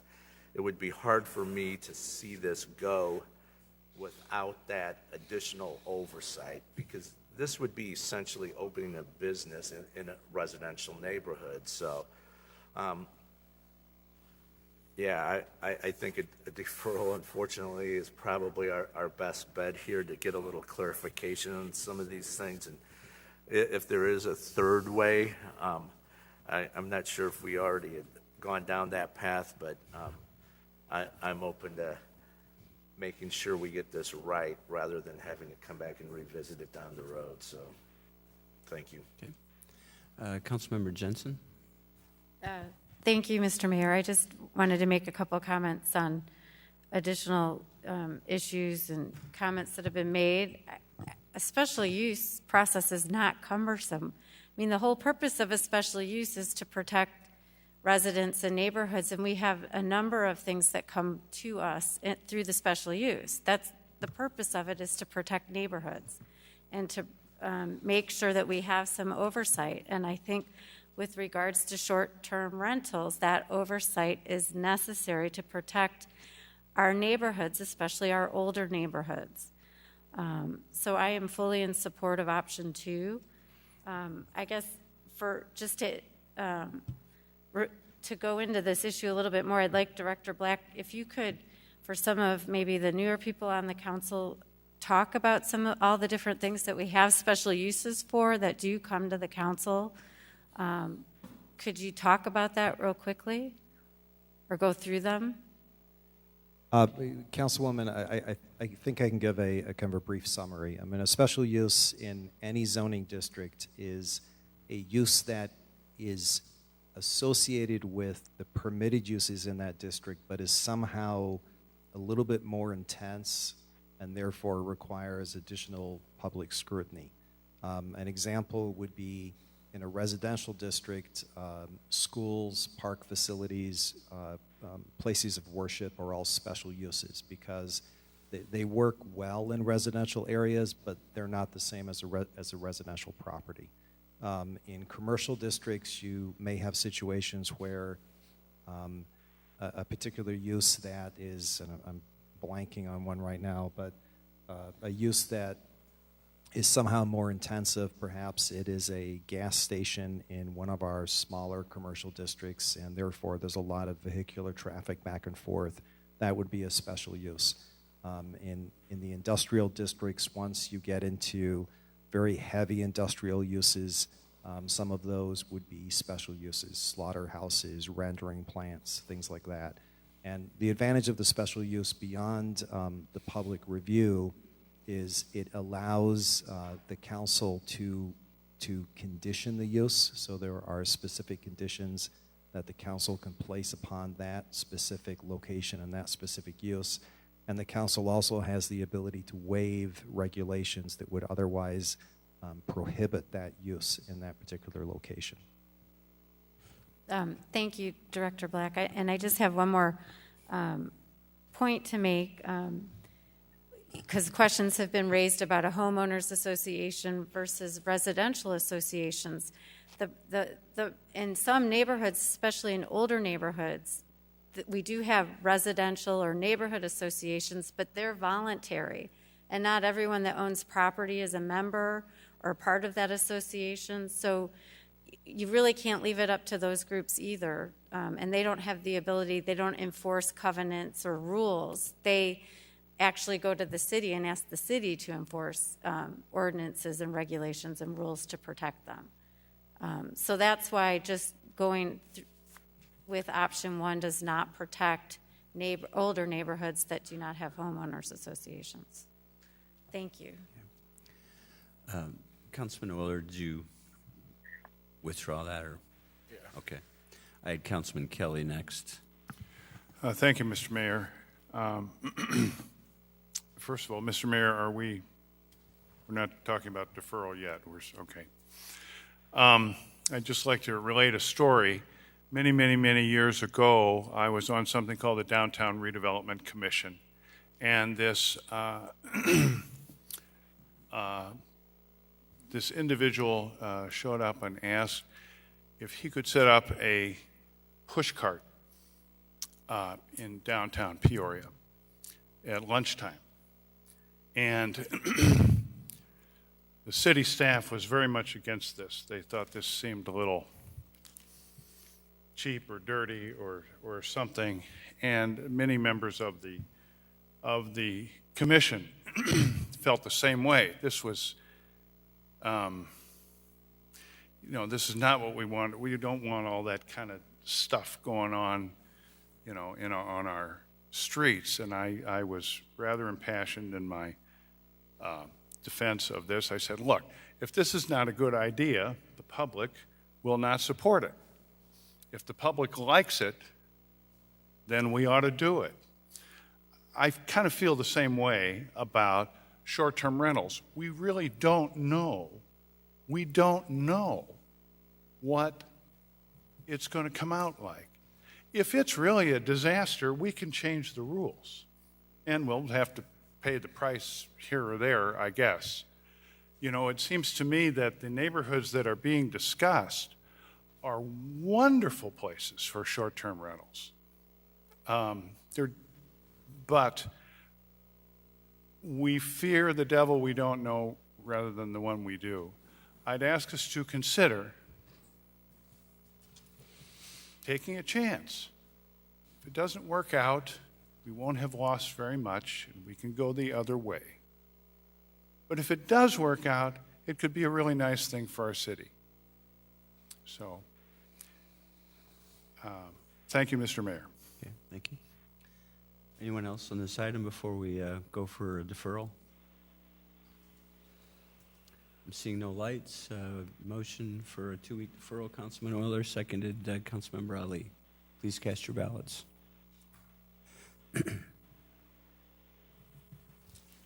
Councilmember Montalongo. I vote yes for the deferral. That motion passes unanimously. Thank you. Madam Clerk. 20-141 is a request to approve a voluntary separation incentive for sworn full-time fire employees. Councilman Regenbach. Move for a 2-week deferral on this item. Motion to defer. Seconded Councilman Euler. Any discussion on this deferral? Seeing none, please cast your ballots. Councilmember Montalongo. I vote yes for the deferral. Okay. And that motion passes unanimously. Madam Clerk. 20-125 is a request to receive and file the recommended 2020 to 2021 budget restructuring as a result of the COVID-19 pandemic. Mr. Manager. Thank you, Mr. Mayor. This is the follow-up budget report. It includes the 3 budget report backs from some of the items that we had previously sent out, as well as an update to what the budget projections would look like if there was no short-term borrowing. As Councilman Graham had referenced earlier, as of this point in time, it doesn't look like we're seeing any federal relief coming at any point in time in the very near future. The state acted today on the rules for some of the coronavirus relief funding through the Cures Act. As you recall, we were eligible for $4.4 million of reimbursement, some of which, under the Treasury's guidelines, could have been used for economic support for our businesses that had been affected by COVID-19. The state made the determination to not allow us to use it for those purposes. The JCAR met today, and they did uphold that decision of the rulemaking of DCEO. Clearly, I think that's in reflection of the fact that the state's budget was predicated on a lot of federal money coming in, and there's no real line being drawn towards seeing any federal money coming in. So they're going to look to hold back as much as they possibly can, and that affects us as we move down the federalism ladder.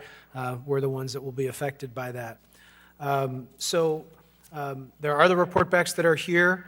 The items that are really open are what do we do on the public safety side with any kind of cuts on public safety, and what type of borrowing package do we want to move forward with, if and or at all.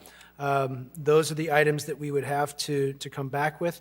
At this point in time, there's really, other than answering some of your questions you may have, we would anticipate trying to bring back for you in 2 weeks a more expansive package with those options in front of you that we could then act on in 2 weeks. So I'd be happy to answer any questions at this point in time. This is the same report back that we had last couple meetings, so there's really no new information here, and I think clearly the council has been, although it was mentioned earlier in the council meeting that we were, I think someone said, avoiding our responsibilities for the budget. I think what we've actually been doing is trying to see if there was going to be any relief from the federal government, which we haven't received a dime yet, before we started the process of layoffs and furloughs and so on. As it doesn't look like that is happening, we do have to begin to look at what those options are going to be for us. So, I would think that we may see some movement in Washington D.C. I think everyone left town, and I think what the direction was is for the members to be prepared to come back if they strike a deal between the administration and Congress, which I don't know if that's going to happen or not, but I think we need to be prepared in 2 weeks to have, as the manager just said, have those things placed in front of us to begin looking at how we're going to shore the rest of this year up. I had Councilmember Ali first. Thank you, Mayor Artis. I would agree with those sentiments, and, I think there's a lot of public pressure out there for something to happen in Washington, hopefully by the time we meet again in 2 weeks. So I would move to receive and file. Okay, we have a motion to receive and file, seconded by Councilman Euler. Further discussion, I had Councilman Ruckriegel and then Graham. Thank you, Mayor. City Manager, when we discuss this in 2 weeks, could you bring back just a little bit of additional information? And I'm going to go back to kind of our June revenue numbers here. And if we go back to page 5, we see amusement. We probably have used what we anticipated in budget, about 24%. We brought in taxes, hotel, about 25%, restaurants, about 36%. Those things are kind of fluid. Can you bring us back? And also, these are a little bit slanted because they're in arrears. We don't know what July has. We know that there's a little bit of an uptick happening. It may not be to full force because the restaurants aren't, but we do know there's a little uptick. Can you bring us some more updated numbers about where you actually think those are going to end? Best guesses, best forecast by the end of the year, because they will conceivably be better than this. They won't be whole, but that will help give us some direction. And on some of those major categories like that we've discussed in the beginning, back in kind of March and April, on what we assumed would happen with the budget. Number 2, can you bring back a report on, I guess, our current personnel levels, any sort of hirings that have happened, any since that April 1st timeframe, anybody who's left us, so that we get a current real picture and snapshot of where our staffing levels are at this point. And if anybody, like if there was a hire that happened since then, if that was going in to replace somebody that had been let go, if that was going to go back into a vacancy, or if that's a new position created. So just so we have a better understanding of that as well. Great, thank you. Councilmember Graham. Manager Urick, the COVID-19 pandemic has affected the revenue picture for both blue states and red states. Is that correct? Absolutely. Okay. So really, it shouldn't be Republican or Democrat. That's correct. Okay. Now, having said that, all of us who are concerned about business need to realize that there are many private entrepreneurs that are going to be negatively impacted if the states see many municipalities laying off workers. It's going to have a huge ripple effect throughout the entire economy. And while they may not be in Washington now, as we've all remarked, or many of us have remarked, the President of the United States said he's willing to take a call from congressional leaders anytime they want to make a call.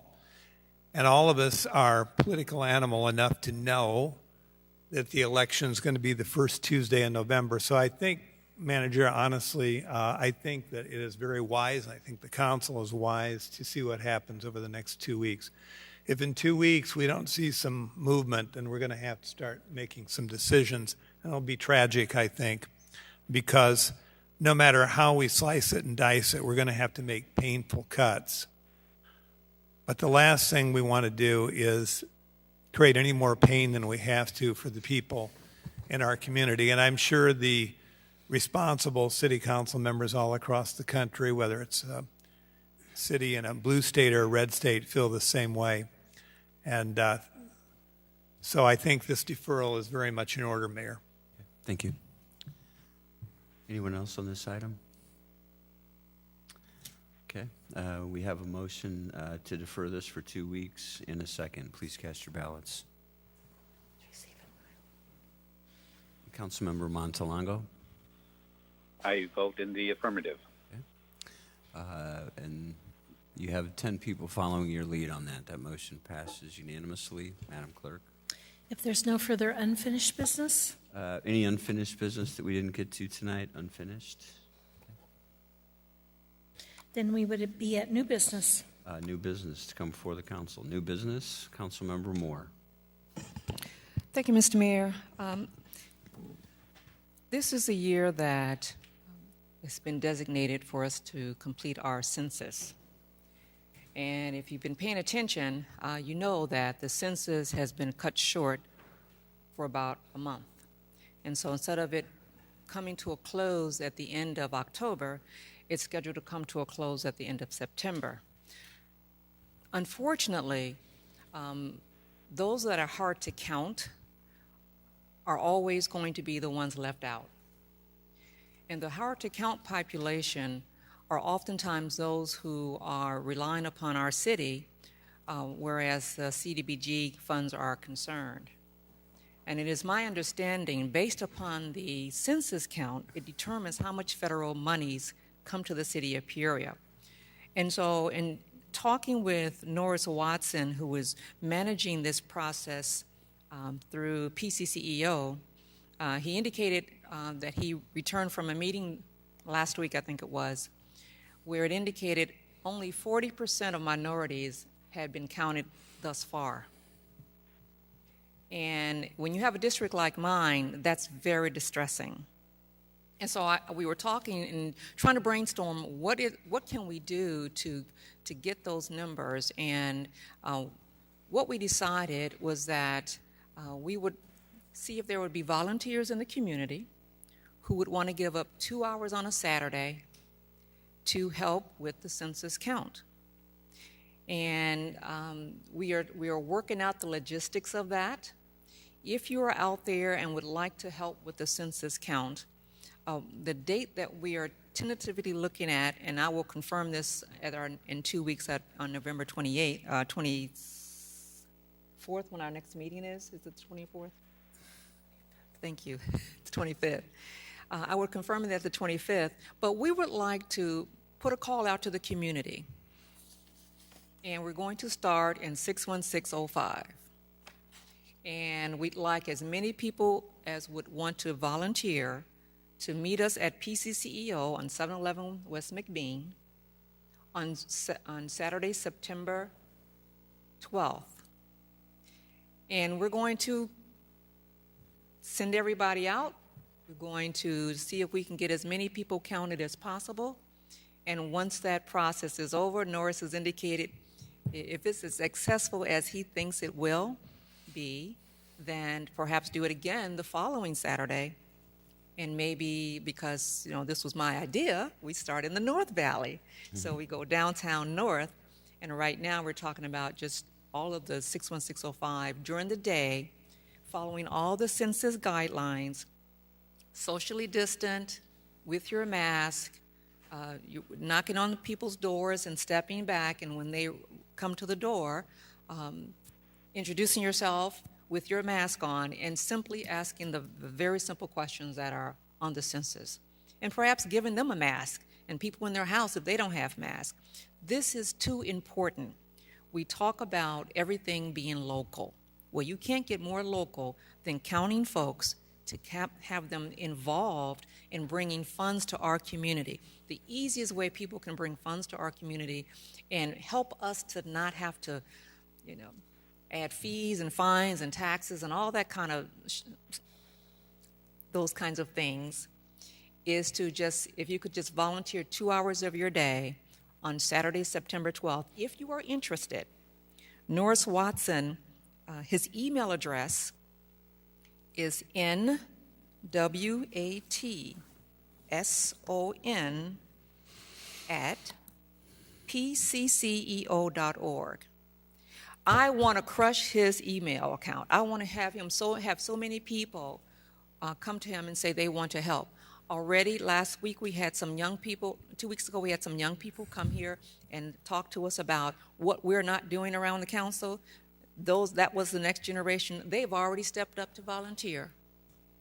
I saw some folks in the North Valley as I was exiting Friendship House today, and they were signing on right then and there. I've already got 6 or 8 people. Will you be part of that group? And Norris has promised to feed you when it's over. So we can't pay you because their budget was cut, surprise, surprise. But we can feed you, and we need you. The city needs you. Thank you. Thank you. Councilman Reckriegel.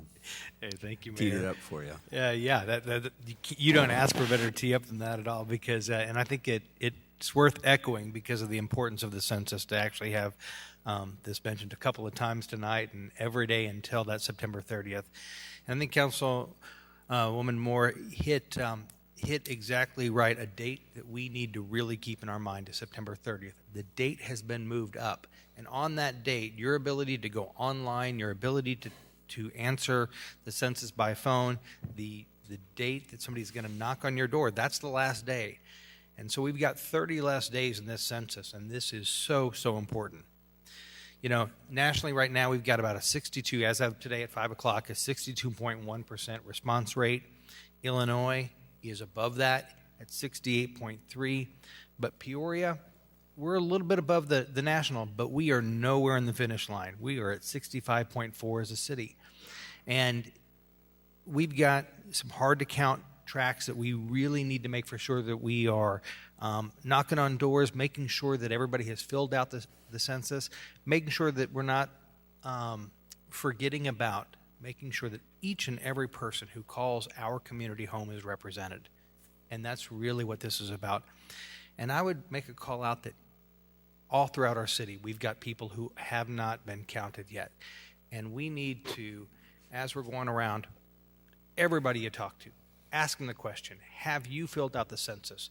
And you know what? If they don't know, have them go on, because if they can go on to the website, they can make the phone call, and if somebody has already filled out that census for that address, that's good. But don't assume that somebody else has.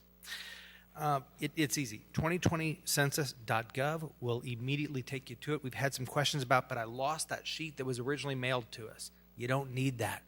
All you need is your address, and go on there. And if there's a question about the people that are knocking door to door, to be able to, the census takers, as we all kind of grew up with them, they have been trained in health and safety issues to make for sure that your health and safety, their health and safety during this process is well managed and well taken care of. It's important to know that there is no marathon that has ever been finished from the first couple of steps. It's the last steps that have won that marathon. We've got, I know it seems like it's been a long time that we've been talking about the census, but we have just a few short weeks here to make for sure that we finish very, very strong. And we need each and every person's help in our community to make sure that each person is counted, each person is represented, and every person is valued. That is how we will change our community. And I think you are right. People ask, what can I do? This is it. So just a little update on that as well, and another call out for Census 20. Thank you. And again, I've said it in the past, but I asked Councilman Reckriegel over a year ago if he would help spearhead the efforts on behalf of the council on the census, and a lot of meetings, and a lot of work. And on behalf of the council, I know we all appreciate your efforts, Councilman. Thank you. I had Councilman Regenbach next. Thank you, Mr. Mayor. I think we all know, at least those of us around the horseshoe and in this room, that the city has no direct decision-making over Peoria Public Schools. But I'm also sure a lot of us have probably had discussions today with our friends and neighbors about the late-night consensus that the school board made last night and reversed themselves and opted for online learning only. That's left a lot of families scrambling with this abrupt change in plans, especially with school starting next week. So, Mr. Manager, my request to you would be to reach out to Dr. Carrat and see if he could get our ad hoc committee together as soon as possible. I think it's imperative that we understand their logic and their understanding for this about face. So we know it's a tough time. We know there's lots of things being weighed, but making a decision like that is something that I think we would all say requires a lot of public input, which has been going on. So I would just like to be able to share that with the folks that are asking me. Thank you.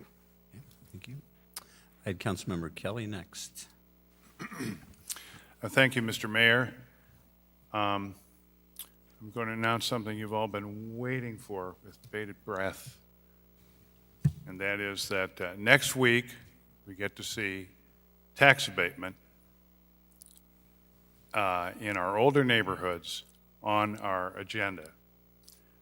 This week I will be sending out to everyone the current write-up on what this would entail, questions, answers, and whatnot, and my phone number is on there as well.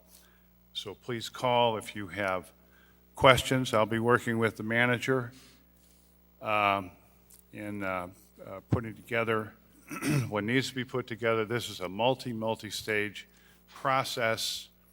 The council has to decide on this actually 2 times, but in between times there are other things that the statute requires be done.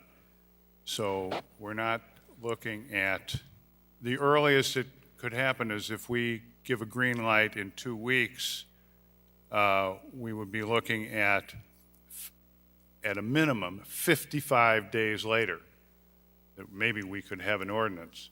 So there's a lot in between. But I just wanted you to be aware.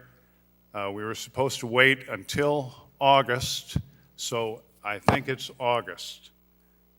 So, and this is something that in the midst of all our troubles, in the midst of all our problems, this is something that can really, really aid our city without our city budget being committed for 1 dime. You don't get a deal like that very often. Thank you, Mr. Mayor. Thank you, Councilman. Any other new business this evening? New business? Madam Clerk. We would be at citizens' opportunity to address the City Council, and the City Clerk's office did not receive any comments to be read this evening. Okay. Thank you. So we would, and we're not having an executive session, so we would be at adjournment. Okay. We have a motion to adjourn. Councilman Graham, seconded Councilwoman Moore. Seeing no discussion, please cast your ballots. Councilmember Montalongo. I vote yes. That motion passes unanimously. We'd like to thank Joe Deacon and his listening audience at WCBU as well as Cable Channel 22, and this evening's meeting is adjourned.